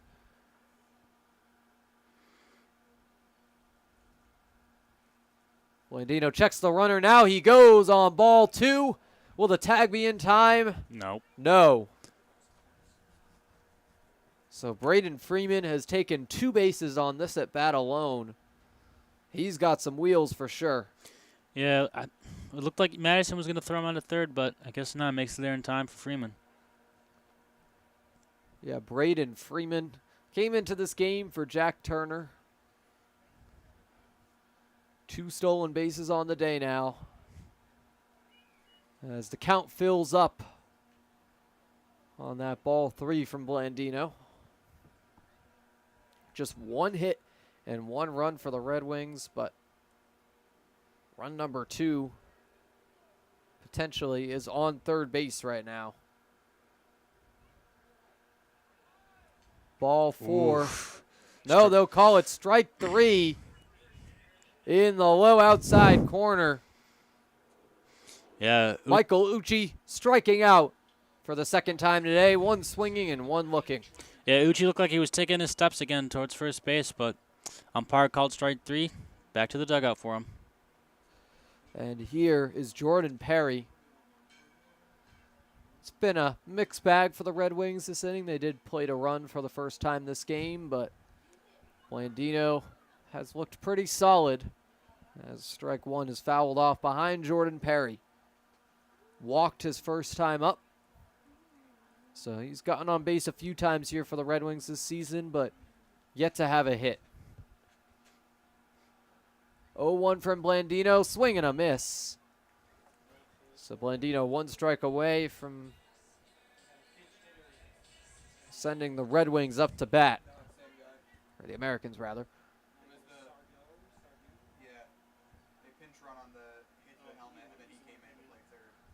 And Michael Sardu on deck after he filled in at third base for the pinch runner Fogg. But it's 1-2 right now to Jordan Perry. Let's see if Blandino can get out of this inning.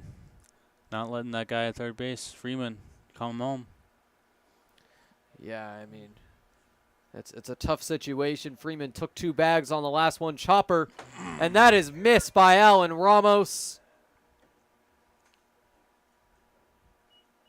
Scores the run for Geneva, and Jordan Perry is safely into first. Ruled an error by our scorer, Riley Drew Cross, as Alan Ramos misplays that at third base. Now batting number 22, Michael Sardo. So run will score, no RBI for Perry. It's 14-2. First error of the day for the Americans. As Michael Sardu comes up with a runner on first and two down. Strike one on the foul tip popped up.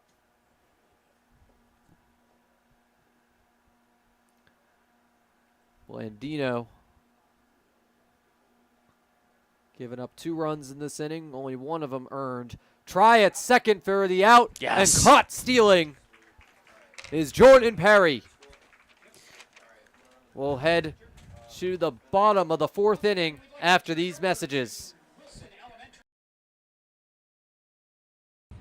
No, I'm kind of thirsty. Me too. We could really use something. Yeah. Oh, thanks, Yankee Doodle Dan.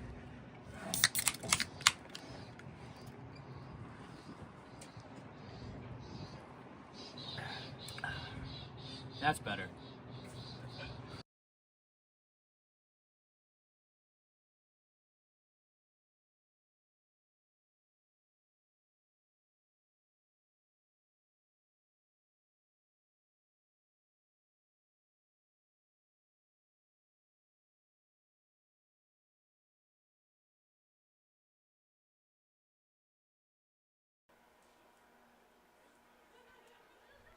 This season, you can connect with the Americans like never before with exclusive content on our social media platforms.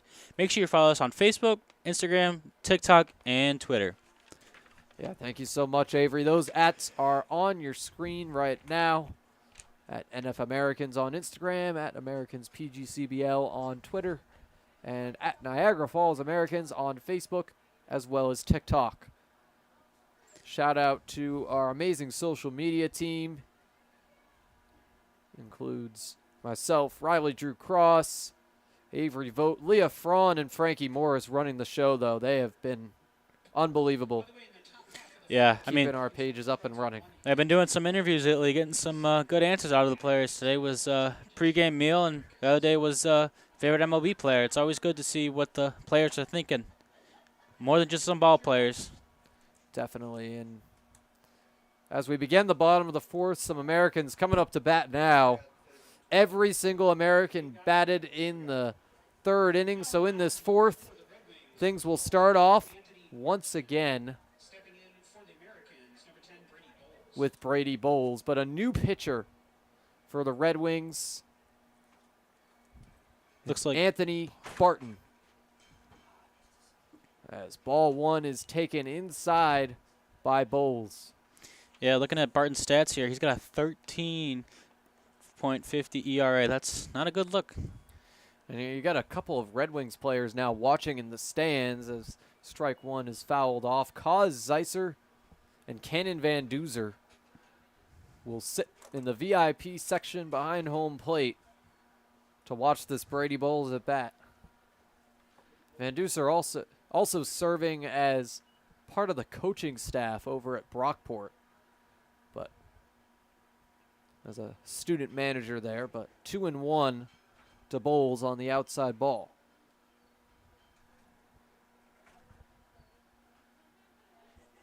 Foul ball into the stands to even up the count. Bowles on the day has walked and doubled. He's 1 for 1. So Barton coming in relief of Littman after 1 2/3. Some messy innings. That's a low inside ball, 3 to Bowles. He's already walked once, Avery. Do you think he could do it again? I mean, the way this ball game's been going, I'm seeing a walk right here. Oh, that's behind the batter. Pitch goes wild. And Brady Bowles heads to first on the walk. I mean, those are mistakes you don't want to see in the PGCBL. Cannot be throwing pitches behind the batter you're facing. That is just unreal. Another Red Wing player, it seems, joining on the fun in the VIP box. Oh, there we go. There's a fly ball into left center for the base hit by Ethan Madison. Madison is 2 for 3 on the day now with 2 singles. Makes it runners on first and second. And some additional subs for the Red Wings as they're down 14-2 in this game. It'll be Sam Fleming now in left field. And it'll be Christian Bermudez, the second-year returnee for the Red Wings, taking over at second base. As Jack Satinoff comes up for the 3rd time today, has been out on a sac fly and doubled. He's 1 for 1 as he takes strike 1. So Fleming, a great hitter, taking over in left field. And Bermudez at second. Swing and a miss by Satinoff makes it 0-2. And the Red Wings really experimenting here, given they're down big in this game. It's a good strategy, I would say. Ooh. Grounder missed by the first baseman, Raderman. But covering first base is Anthony Barton. That is quite the save for the Red Wings by the pitcher. Yeah. After the bobble. I said the first thing is bobbled the ball. Got a Brock Raderman, but pitcher came in and recovered. Got the out still. Yeah, and it's 1 down for the Americans here with 2 runners on. Bowles and Madison. Bowles is at second. Madison, or rather the runners advance on that. So second and third. But a foul ball on top of the VIP box for strike 1.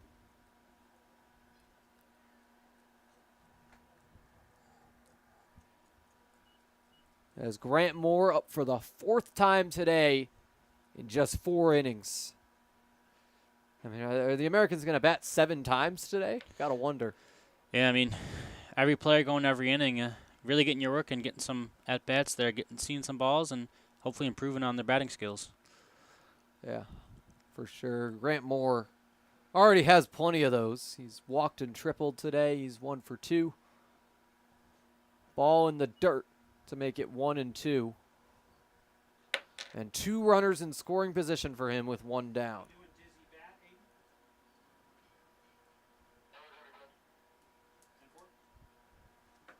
So the Red Wings continuing to experiment here on defense as the Americans look to expand on their 14-2 lead. 14 runs, already a record this season for the Americans. I mean, you said it yourself, Andrew, with Geneva just experimenting. I mean, why not? You're down by 12 runs. Just try something new. Pitch is driven down the first base line, foul.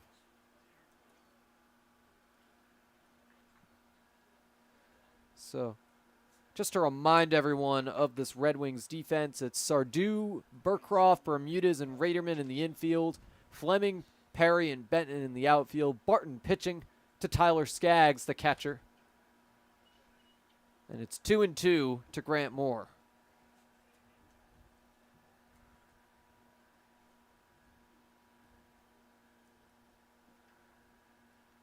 Moore leads the team in batting average. Still above 500. We'll say ball 3, low and inside. Looked like a pretty easy call to me. Yeah, ask the other umpire if it was a check swing or not. Clearly didn't go, though. Grant Moore with the full count. Payoff pitch on the way in a moment from Anthony Barton.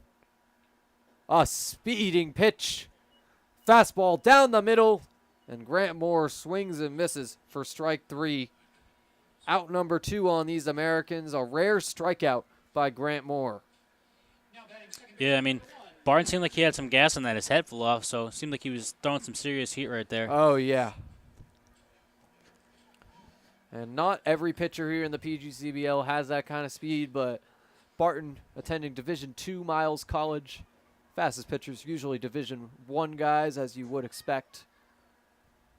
But D2 not too far off, and another fast one goes outside for ball 1 to Connor Kiefer, who is 1 for 2 on the day, also been hit.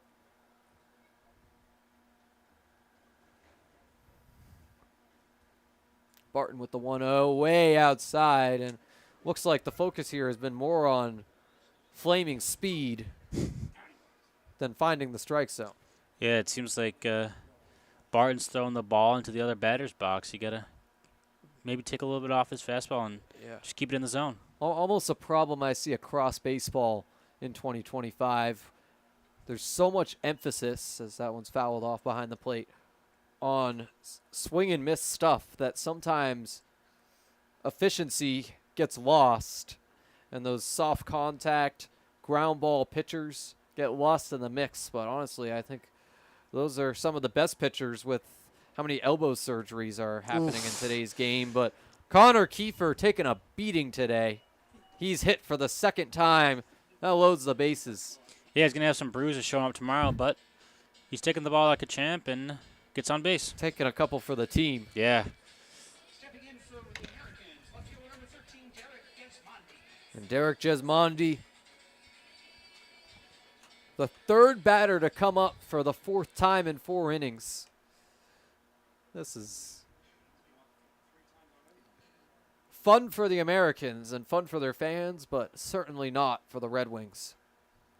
Yeah, especially when you take a little coach bus here. It's going to be a long ride back to Geneva. Oh, yeah. They're going to have a lot of reflecting to do unless they can come back here, but that would come off of experimentation if they were to pull it off.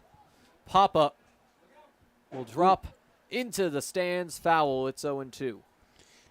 Yeah, Dad caught that ball, give it right to his son. And Doc Fonts, our public address announcer, chirping the fan in the stands. As the 0-2 pitch on the way from Barton goes over the righty batter's box outside to make it 1-2.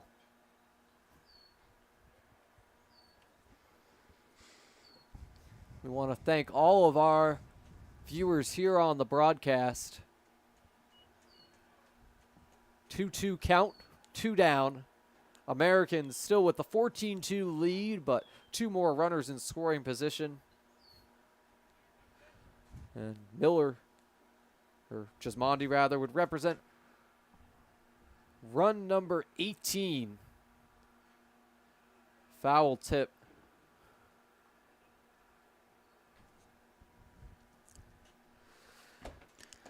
And we'd like to give a shout out to Emma Crocker, has been keeping this comment section going all day long. Thanks to all of our viewers for being respectful but still bringing the energy.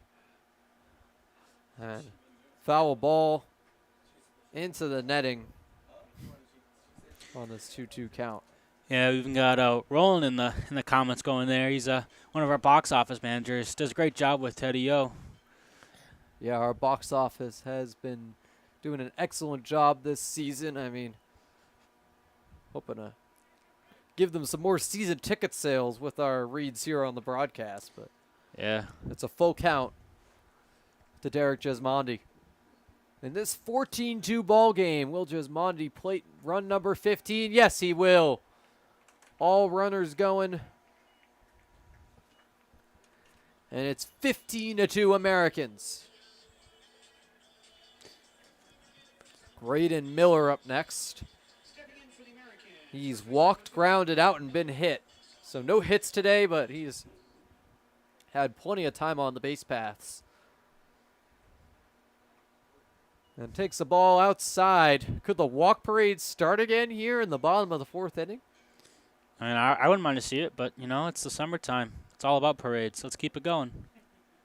Oh, yeah, plenty of parades here at Sal Magley Stadium, but coming in the form of Americans runs. Treating our amazing fans. They already, back in the 1st inning, won free McCafe Fraps. It's now 1-1 to Graydon Miller as he swings and misses.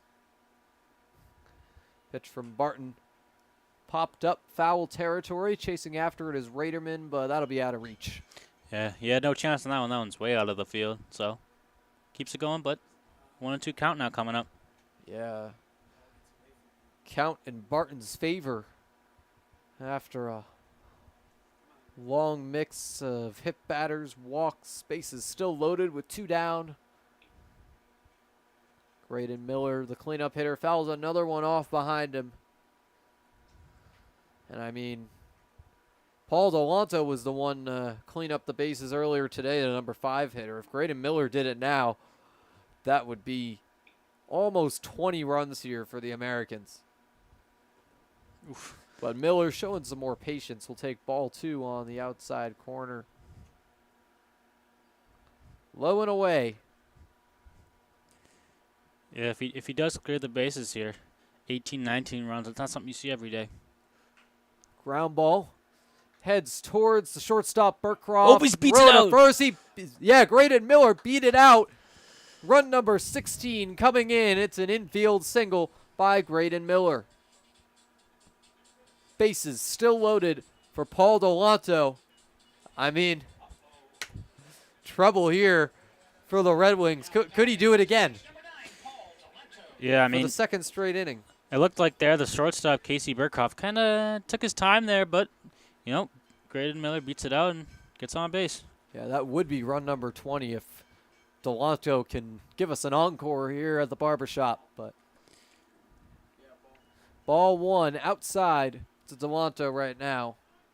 He has walked today as well, so he's done it all. He's walked in a run, cleared the bases with a grand slam. He did fly out, but 1 for 2 on the day.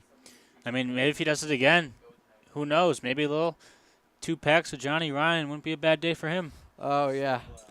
He'd be set back at his apartment with drinks for pretty much the rest of the week.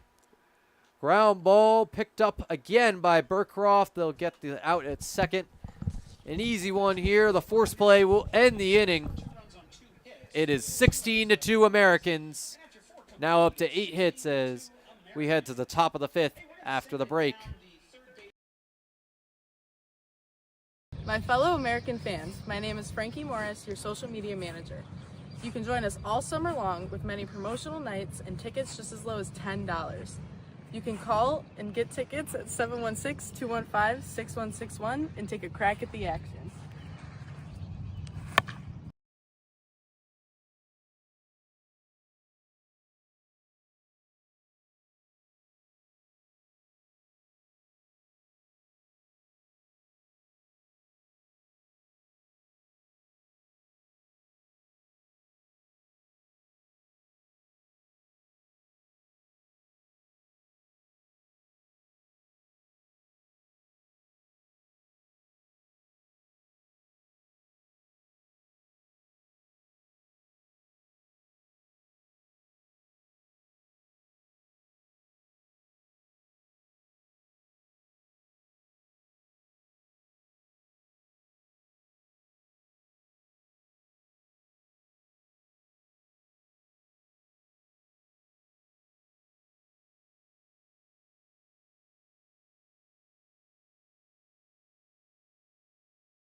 Back for the 5th inning, and this 5th inning is sponsored by Tropical Heating and Cooling. Call 716-870-0753 for expert service, all your heating and AC needs. And Luke Blandino will keep pitching after giving up 2 runs, just 1 earned in the 4th inning. But it's 16-2 as he's had loads and loads of run support. The Red Wings helping him out as well, giving plenty of free bags to the Americans. That total is now at 15. But Andrew Roberts back here with Avery Vogt for the top of the 5th and due up for these Red Wings. First up is Michael Sardu, who was batting when a runner got caught stealing, that runner being Jordan Perry. Sardu will swing and miss on strike 1 and a fresh at bat here. Due up after him are Benton and Raderman.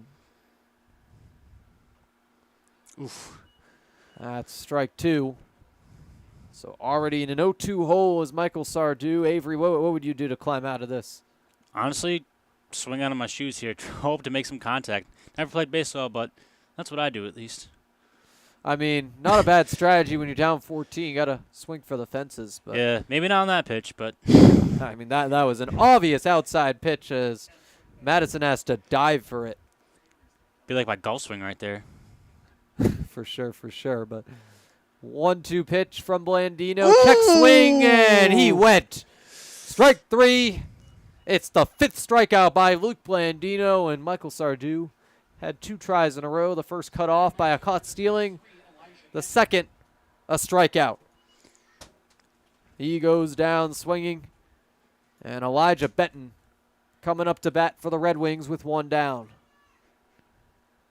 Grounded into the 6-4-3 double play in the 2nd inning.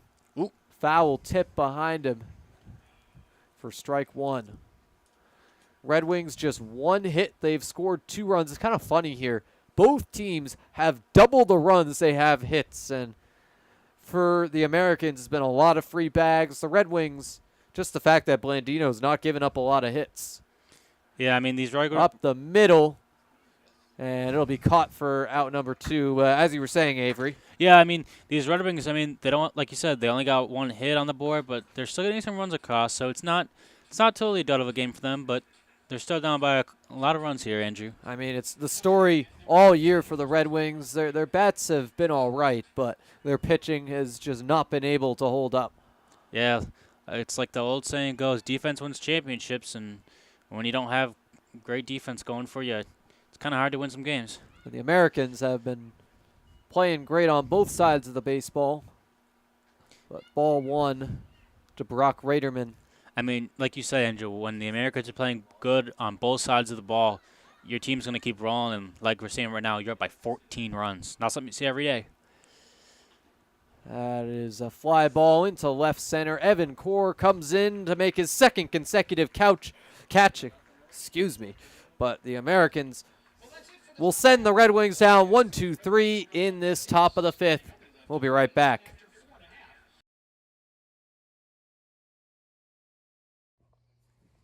Ever dreamed of playing catch right here at Sal Magley Stadium? Well, join us June 22nd for a post-game catch on the field.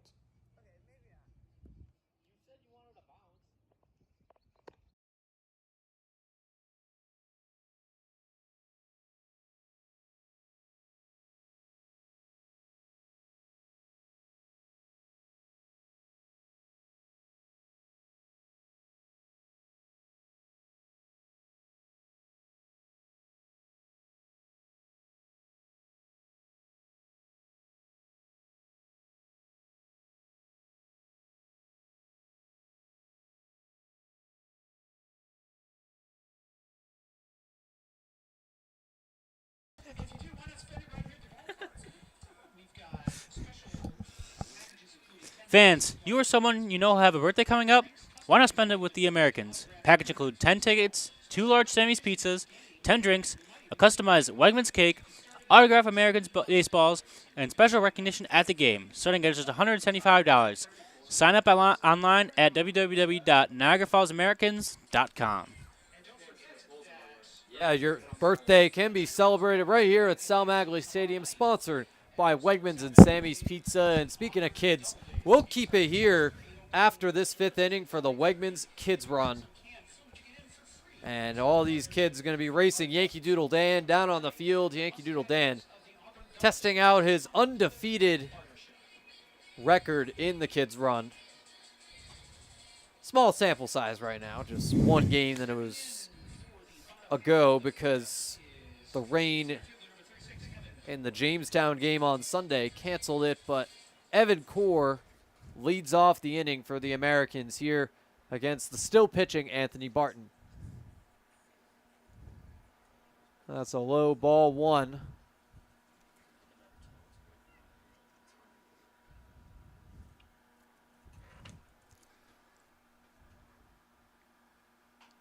Chopper heads to the shortstop for out number one. No, he's safe. Called safe just in time for the infield single is Evan Core. Yeah, it looked like the umpire signaled that the first baseman wasn't on the bag there. Yeah, definitely. And I mean, it looked like a close race, but when you're off the bag, you can't. So no can't contest. have any outs right there. Yeah. Looked like the catcher too was talking to the umpire there, questioning the call there. And here is Alan Ramos here in this bottom of the fifth. Takes an outside ball one.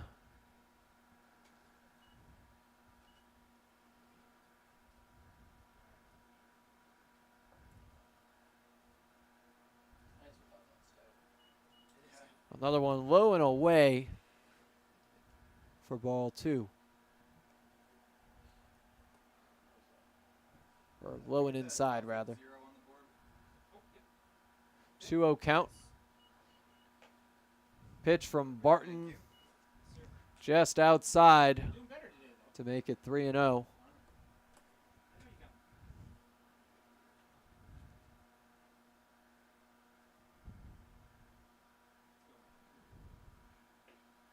It's a 4-pitch walk by Anthony Barton. Yeah. Ramos on base. Core to second. Yeah, Ramos didn't even have to take the bat off his shoulder there. 4 balls, and it's getting to first. Yeah. And you talk about tough at bats. The pitcher not really giving tough at bats right there. As Brady Bowles is up next with 2 on and nobody out.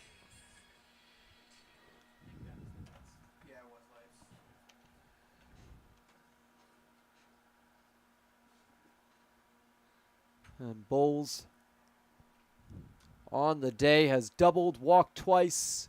Ooh. Oh, he gets whacked. And on base for the 4th time today. Bases are loaded again for these Americans. The 390s keep coming. That is the 17th free base of the game for Niagara Falls. They got more free bags than they do runs today there, Andrew. Unbelievable. But, I mean, those free bags translate directly pretty much to runs. Yeah, but you got a dangerous hitter coming up with Ethan Madison hitting hitting a home run the other day, and maybe keeps it alive, gets another grand slam in this game. Yeah, Madison and Delanto, the only Americans thus far to hit home runs. How about number 2 for Ethan Madison? That's possible. Yeah, this time he gets right a case here. of Johnny Ryan. 2 singles on the day, as well as the fly out to right field. So he's 2 for 3. Fly ball into deep right field. And Benton backing up, drops it. Be ruled a hit and headed towards second to score 2 runs is Ethan Madison. Americans up 18-2. Runners on second and third. Jack Satinoff will be up next. We'll wait to see if that's ruled an extra base hit for Madison. So the 18-2 lead on the double officially by Ethan Madison. He has 2 singles and a double now, and Jack Satinoff had a double of his own back in the 3rd inning. Now in the bottom of the 5th with 2 runners in scoring position and nobody out, takes strike 1. Yeah, Andrew, I don't know if this is saying much, but if the score could be be a person to be old enough to vote now. It's 18. Oh, yeah, for sure. Geneva, meanwhile, still a toddler, not old enough for preschool. That is called strike 2 on the outside edge of the zone. Satinoff looking to climb out of this 0-2 hole and knock in some more runs for the Americans. Wonder if the Americans score a person, as we're talking here, will reach drinking age in this game. Yeah, if they score here, get a home run, be drinking age at 21. Oh, yeah, but Satinoff, I mean, he did hit a home run in batting practice, as I mentioned, so you never know. Chopper foul down the first base line.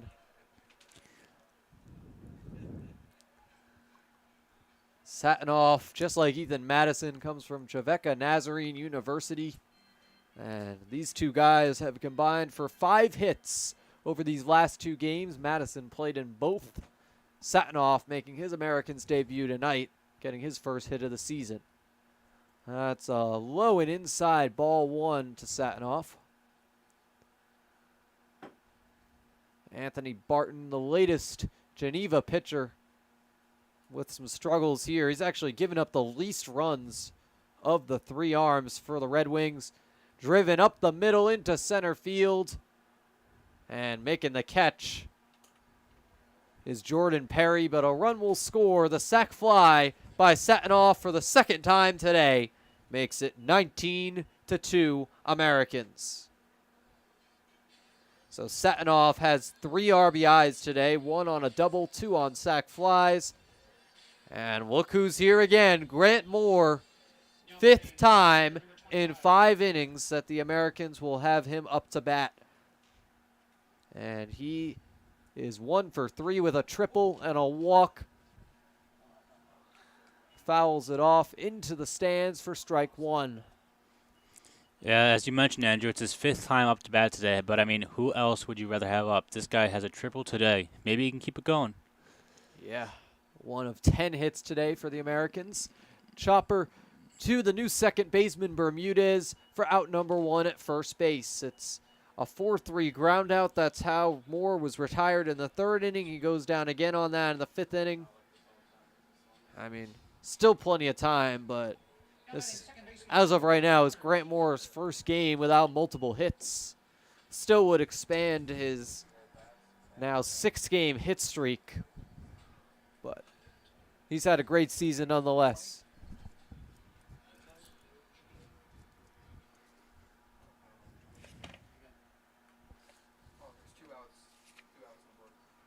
There's 2 outs, my apologies. The sac fly was out number 1. It's ball 1 to Connor Kiefer. Yeah, 19 hits, or 10 hits? Yes, 19 runs and then 2 and 1. Yes. And base runner now on 3rd after Moore advanced Ethan Madison on the ground out. Way outside for ball 2 as Connor Kiefer keeps batting. Yeah, as you mentioned, Andrew, that ball was way outside. I feel like we've seen a couple of those today. I really had the catcher. More than a couple, quite honestly. Yeah, I really got the catcher getting some stretches out there. I hadn't reached for those balls. Kiefer drives that into center field. And it'll be an easy out number 3 for Jordan Perry. Kiefer now 1 for 3 on the day. We will keep it here for the Wegmans Kids Run. As I mentioned earlier, the birthday package here at the Americans is sponsored by Wegmans and Sammy's Pizza. So here's Yankee Doodle Dan racing some kids on the field.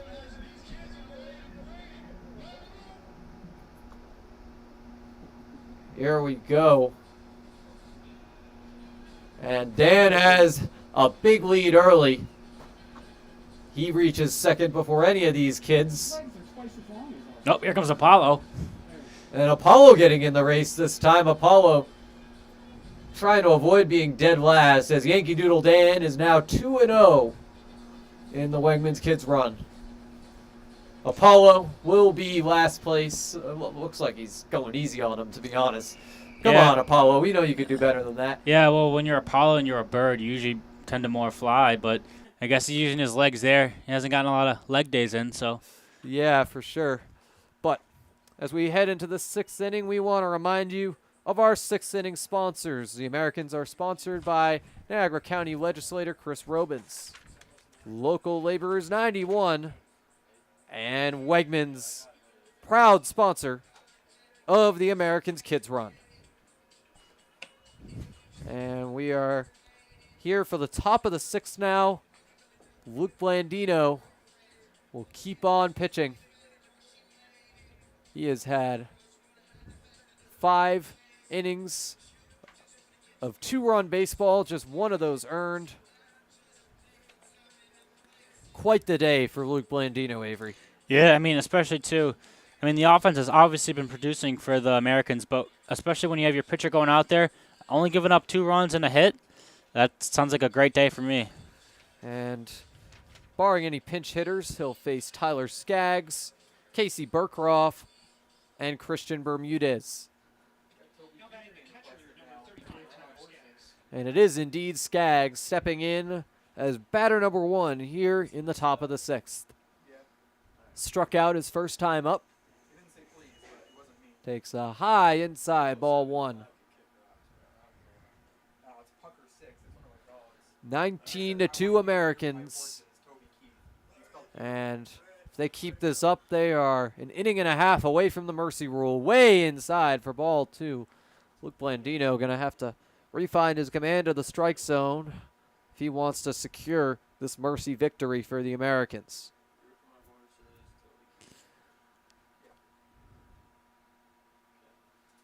Fouled off behind Skaggs for strike 1. Yeah, I mean, if I'm Paul Wolf here or Will Cordero, I mean, I'd keep Blandino in this game, especially when you're up by this many runs. Let him go out there, get some pitches, and, you know, if anything goes wrong, maybe bring in another pitcher, only go through 2 pitches in a game. It's not a bad day. And you had C.J. Hurley potentially lined up to come out of the pen. Maybe at this point, him or Matthew Kasperwitz, who was also lined up to come in relief, could start tomorrow against the Doubledays.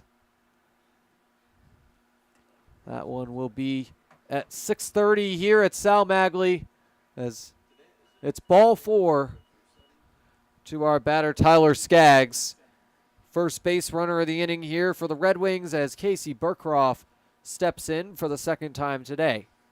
Grounded out to Connor Kiefer, his first time up.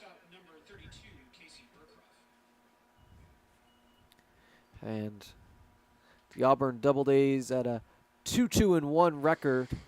They are playing tonight.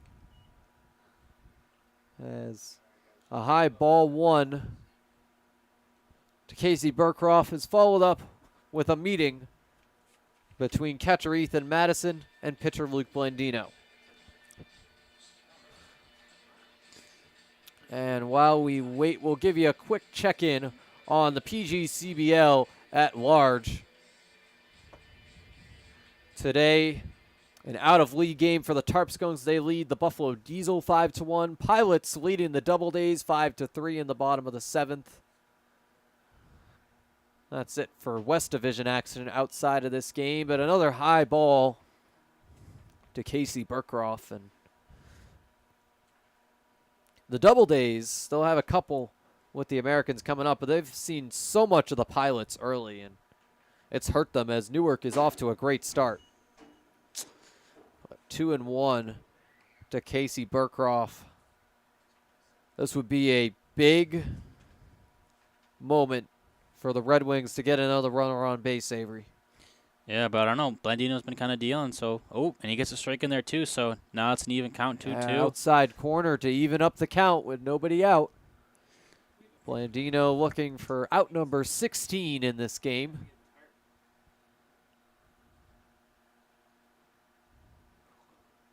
Looks like some early action might be starting in the bullpen, though. Ooh. Ball 3, low in the dirt, and Skaggs thought about second base, but he holds up at first. Yeah, he kind of stutter stepped there. Looked like he was going to take off. Saw the catcher grab the ball and decided to go back. Yeah, Red Wings have a 17-run deficit to make up. Americans scored 8, followed by 0, 6, 2, and 3 in each of the 5 innings, respectively. It's ball 4 for the second consecutive walk by Blandino. Casey Burkroff on first, Tyler Skaggs on second. And Blandino has now walked 4 batters today, only given up 1 hit. Yeah, it looks like we got Will Cordero coming out here. Talk to his pitcher. Might see a change here. Yeah, Blandino has given the Americans a very solid 5 innings, but with 4 walks given up, might be time for a change. Yes, Blandino will walk out of the stadium here, or at least off the field. And we'll have a reliever coming in for the Americans. We'll get you word on who that is in just a moment. I believe it's Joe Chia. And the plan originally was for the first pitcher out of the pen to be C.J. Hurley, but they might not need C.J. with likely only an inning or 2 left. But Joe Chaya will come in to relieve Luke Blandino after 5 innings, just 2 runs, 1 earned, 1 hit, and 4 walks. Quite the stat line for Luke Blandino. He also struck out 5 batters for the 2nd consecutive day, or at least 2nd consecutive start. So he has 10 strikeouts on the year in 10 innings. And just got to give Luke Blandino his flowers after an excellent first 2 starts. Yeah, I mean, when you're out there on the mound and your team's up by so many runs, there's not much to worry about. But, I mean, when you're Blandino and you're going out there and still dealing with, like I said before, 1 hit, 2 runs, you're not really going to worry about your pitcher out there. You're more worried about putting up more runs. But I think overall, if you're Blandino, I'm thinking I had just had a great day, great start, and hopefully can continue his success. And Joe Chaya now coming in for him after a great day by Blandino, as we mentioned. But Chaya has made 2 appearances out of the pen for a total of 1 inning, a 9 ERA, has struck out 1.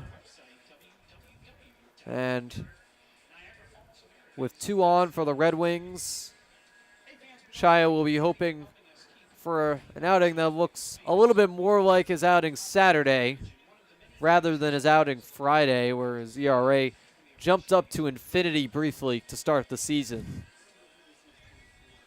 But now down to 9 after he logged some outs across the Canadian border.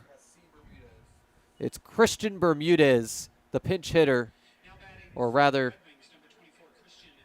he came in as a defensive sub at second base, but nonetheless, his first at bat after Jules Conte struck out and walked in his first 2 times up.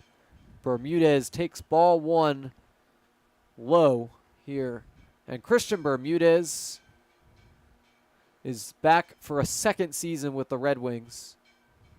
Batted 150 last year. Takes ball 2 inside. Product of Rider University and a native of East Brunswick, New Jersey. Oof. 3 balls now. Chaya has struggled with his command of the zone in a handful of appearances for the Americans. 4-pitch walk, and the bases are loaded for the Red Wings. Christian Bermudez gets on. It's the 5th walk given up today by the Americans.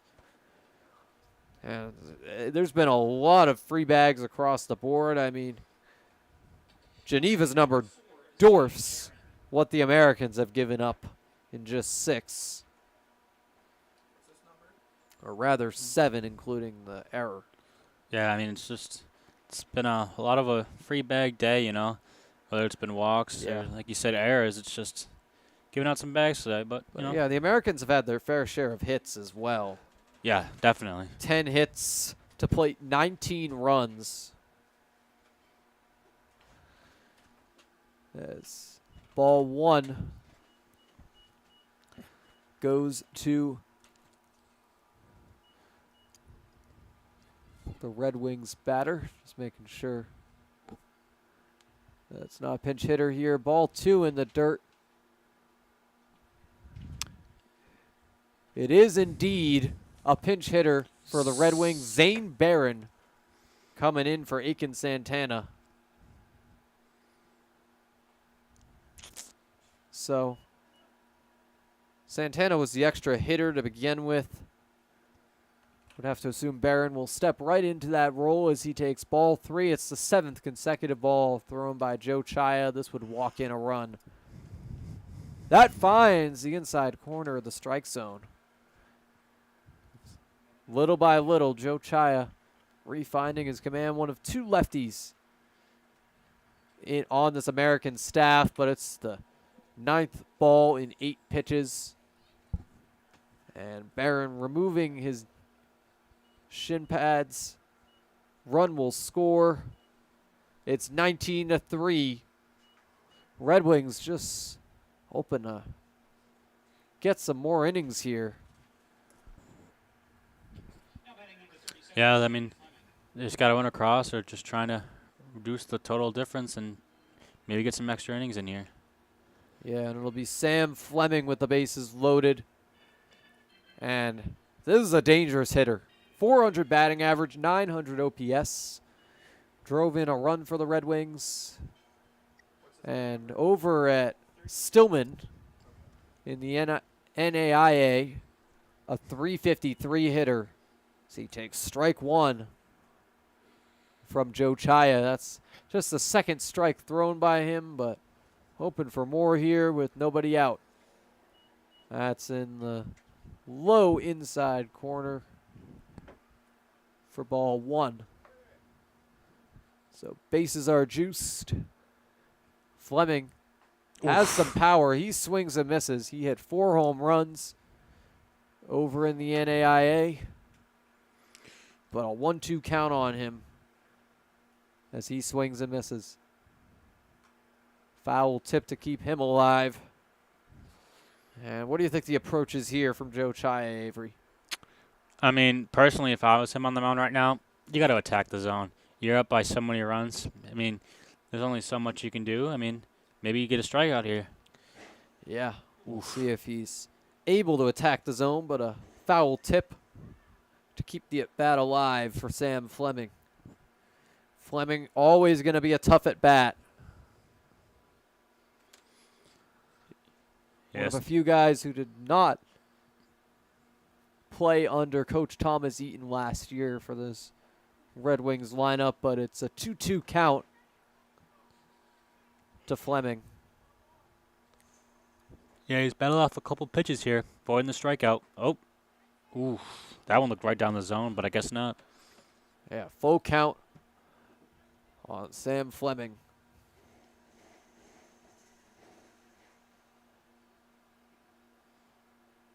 Swing and a miss. There it is. Joe Chaya gets his 2nd strikeout of the year and 1st of the day as Sam Fleming is sent packing. It's still Michael Ucci DHing. And he's struck out twice, once swinging and missing, once caught looking. The pitch from Chaya fouled off into the bleachers for strike 1, and you've seen Ucci biting on a lot of these pitches, fouling off a lot of pitches, and it's put him into situations where one mistake and he's been sent packing. Yeah, I mean, like you said, one mistake and sends you packing, but it could happen anytime in baseball. Just one little mistake and cost you. Yeah, that's called strike 2 in the low inside corner. As Ucci will try to climb out of this 0-2 hole for the first time today. No! Chaya strikes out the 2nd consecutive batter. That's 3 on the day for Ucci. And Joe Chaya showing Americans fans when he really gets going, he can be a dangerous reliever.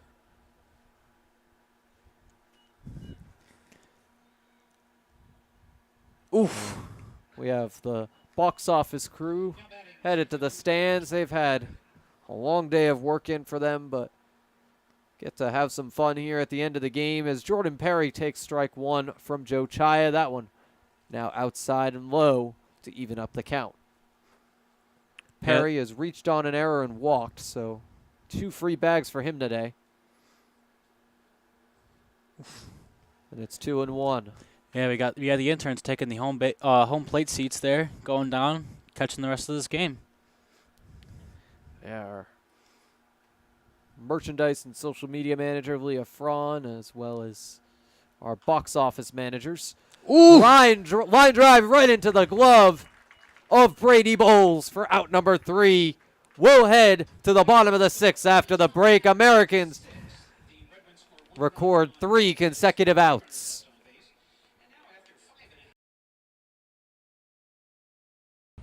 No, I'm kind of thirsty. Me too. We could really use something. Yeah. Oh, thanks, Yankee Doodle Dan.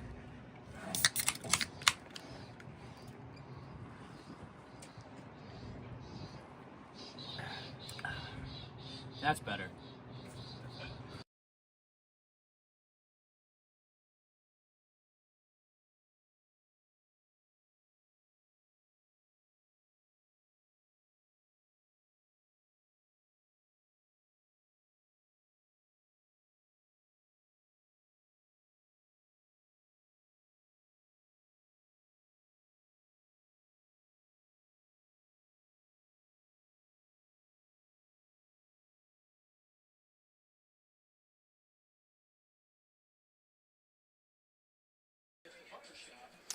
Remember, fans, an Americans game is a great way to entertain a group for the evening, and we are able to offer fundraisers tailored to your group needs. Nonprofits, churches, youth sports, and more. For all group information, please visit our website at www.niagarafallsamericans.com. New pitcher here. Looks A new pitcher here for the Geneva Red Wings. looks like Michael Bokus. Andrew Roberts still here with Avery Vogt, but yes, it is Michael Bokus making his first appearance as a Red Wing this season. It is his second year with the team. Was 1-4 with a 7.76 ERA and 26 punchouts last year. So it's the 4th pitcher here today for the Red Wings. Yeah, Bokus has got like an interesting pitching approach here. He throws kind of like a sidearm submarine kind of a throw here. Yeah, and Bokus, a native of North Brookfield, Massachusetts, stayed local in New England by attending Franklin Pierce University. That's a Division II school.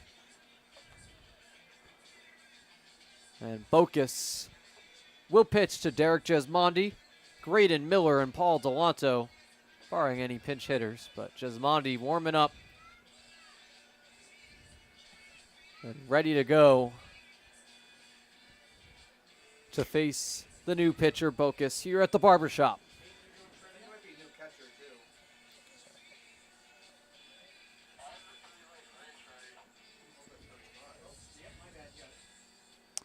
Yeah, Andrew, I don't know if it's a sign of anything, but these last 3 pitches before this have all gotten away from the catcher. It's not a great sign when you're warming up. Yeah, definitely. There's an interesting delivery by Bokus, but it did not have the results a season ago. And, I mean, Americans already have 19 runs on the board. What's a few more at this point in the game? The Red Wings just hoping to keep the inning to minimum length here to save their bullpen for some future games. Down 16 as Derek Gismondi steps into the batter's box in just a moment here. And here he is, Gismondi on the day. This is his 5th time up, and he's had 4 walks. And, I mean, 4 strikeouts is a golden sombrero. We got to coin a term for 4 walks up here. I don't even know. I mean, personally, I'm calling that a home run. 4 bases, that's a run. Yeah, there we go. But strike 1 to Gismondi. From the new pitcher, Bokus, that sidearm delivery going to make for some interesting pitch arsenal here. Oof. And that is up the middle, past Bokus, and fielded by the shortstop, Burkroff. Sends it to Raderman for out number 1. Yeah, Bokus kind of fell over on that pitch. He might have Getting a little too low to the ground there. Yeah. I mean, when is he not low to the ground? He was low plenty with that sidearm delivery. But here's Graydon Miller. He's singled, been hit, walked, and grounded out, so he's 1 for 2 despite 4 plate appearances. This is his 5th. Focus throws strike 1 over the outside part of the plate. Looked like the catcher was digging for that one. I don't know if that was really a strike there. Yeah, possible some framing helped it out. But the 0-1 from Bocus, he delivers, swing and a miss. And these Americans have had a variety of reactions to this interesting delivery here from Bocus. Yeah, it's almost like a Patrick Mahomes sidearm. The 0-2, that is clearly the outside for ball 1. Kids are still keeping the energy here in the stands, even as some fans have gone home in this blowout affair. That's another one behind the batter. You can't be doing that. Twice in this game. This is PGCBL baseball. What are you doing? Yeah, Bocus might have saw a second batter there. I don't know what he was throwing to there. Yeah. And I mean, that wasn't really near Paul Delanto either. He's in the on-deck circle. He's splitting the difference there, Andrew. Another one behind the batter. What is going on here? It's like he's pitching to a ghost. Goes to Sal Magley's taking a turn at the at-bat circle. Yeah. Seems like he's almost trying to hit him there, Andrew, but no dice on it. Had a relative of Sal Magley at the park earlier today. Full count.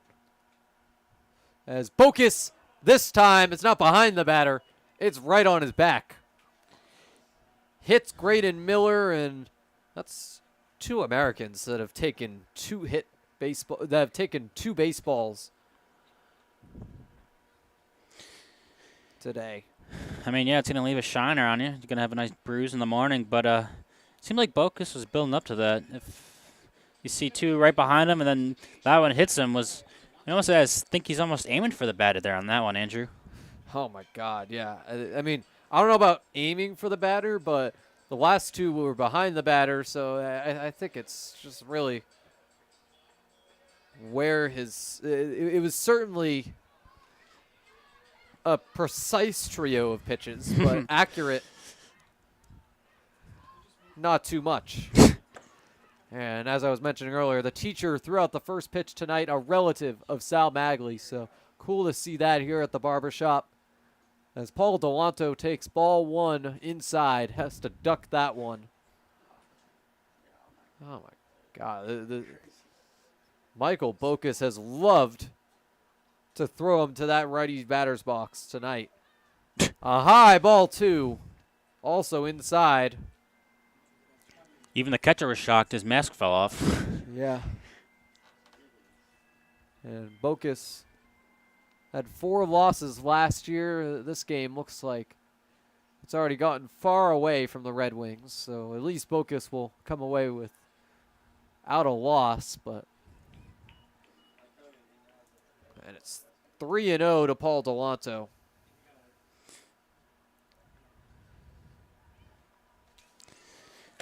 Yeah, it's different to see a pitcher like Bocus throw this kind of way. I mean, you've seen guys like Adam Simmer in the MLB, but it's not typical to see a guy throw like that. Yeah, ball 4 to Paul Delanto. I think the most interesting delivery I've seen from a pitcher, though, has got to be Carter Capps. I don't know if you have any memory of him, Avery, but he had a hop step delivery back in 2015-16 for the Miami Marlins. Yeah, I mean, got to see it live one time. Yeah, I've seen Jordan Morano back in the day, back in the COVID years when he pitched at the Bison Stadium for the Blue Jays. He would do a full squat every time before he pitched. Runners going on a ball away from the catcher, out at second on Paul Delanto, but Graydon Miller safely into third. So it's 2 down. And a wild pitch allows Graydon Miller to take third base, but they'll catch Delanto trying to get to second anyways, as Evan Core still up with a runner in scoring position. Another one away from the catcher, and Graydon Miller will come all the way home for run number 20. 20 runs, 10 hits, and just one error for the Americans here in the bottom of the 6th. Graydon Miller got on base being hit by a pitch. Another 390 got him to second. And then a pair of wild pitches send him all the way home. Yeah, it looked like he had a free pass. It looked like he was taking a nice stroll to home plate there. Way outside for ball 3, and Bocus trying to adjust for his former mistakes. Over adjusts there.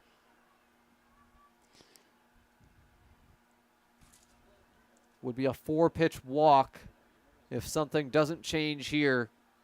On the pitch to Evan Core. Goes low and an inside for the walk to Evan Core. That is the 3rd consecutive free bag for the Americans. It's runners on the corners as Alan Ramos comes up next.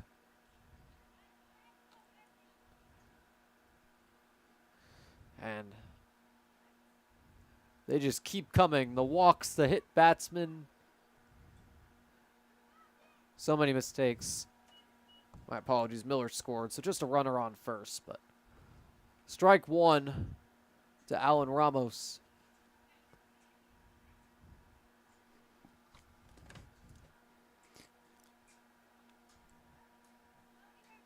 Oosh. Another one behind the batter.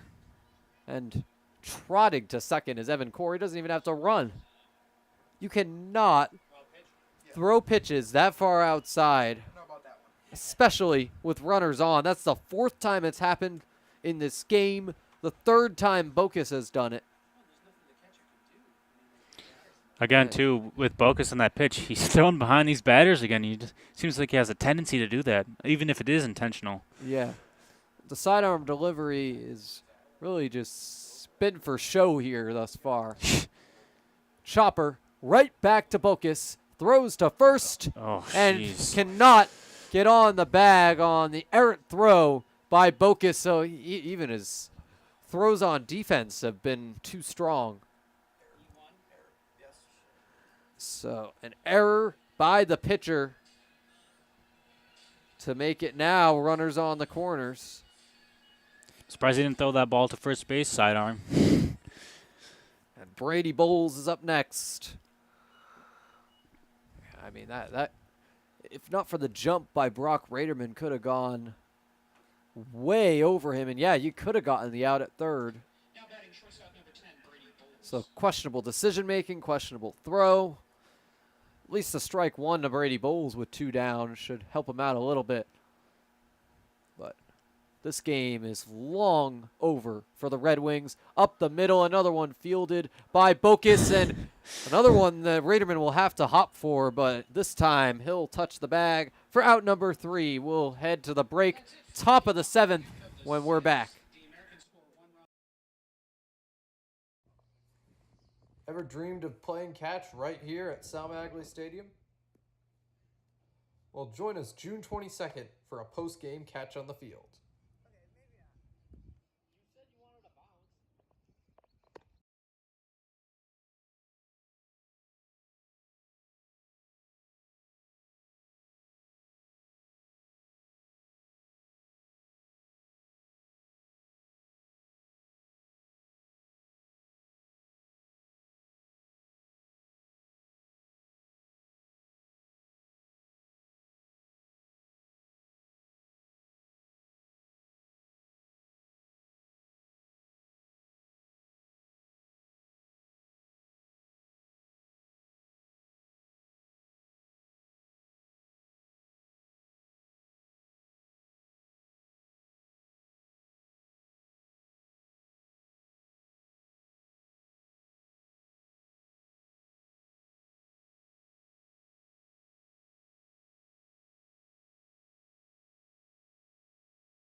Back for the top of the 7th.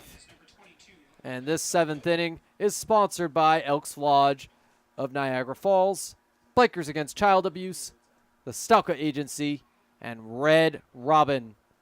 As it's ball 1 to the hitter for Geneva from Joe Chaya, who's still pitching. It's Michael Sardu up to bat. 2 balls to him already from Chaya. And my apologies. It was, in fact, Matt Mady pitching in the bottom of the 6th. There was some confusion up here throughout the press box, thinking that was number 38, Michael Bokus. But 3 balls to Sardu now. Strike 1 catches the inside corner. I mean, from here, Andrew, it looked like it was 38, so, I mean, it might just be their jerseys. Oof. Swing and a miss makes it 3-2.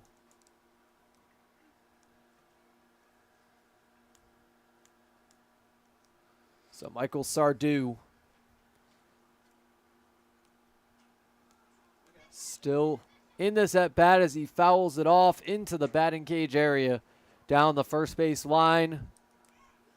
Our Americans mascot Apollo has a number of kids chasing him here in the stands with the full count on Sardu. It's ball 4 from Joe Chaya to Michael Sardu. And the base on balls will get Sardu to first base for the first time today. He struck out his first time up after filling in for the pinch runner Chase Fogg. Elijah Benton is up next. Takes ball 1 inside.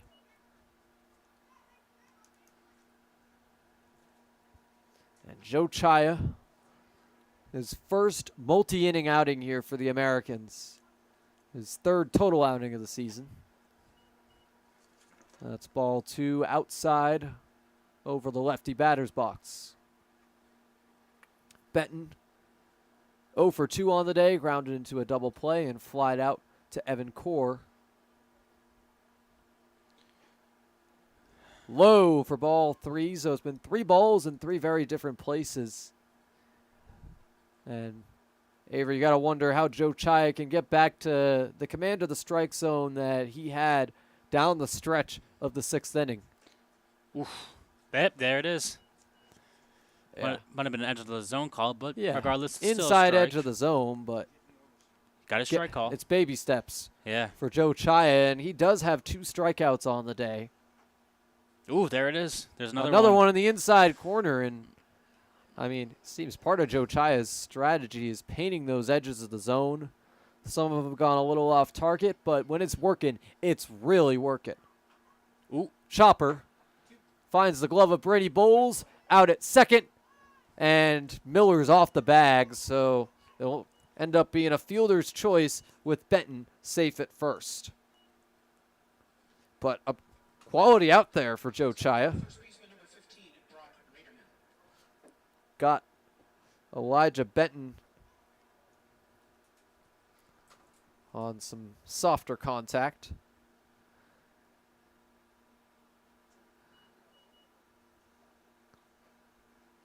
As it's ball 1 to Brock Raderman, the first baseman of the Red Wings. Joe Chaya, if he can just get 2 more outs without giving up too many runs, the Americans will win this on the mercy rule.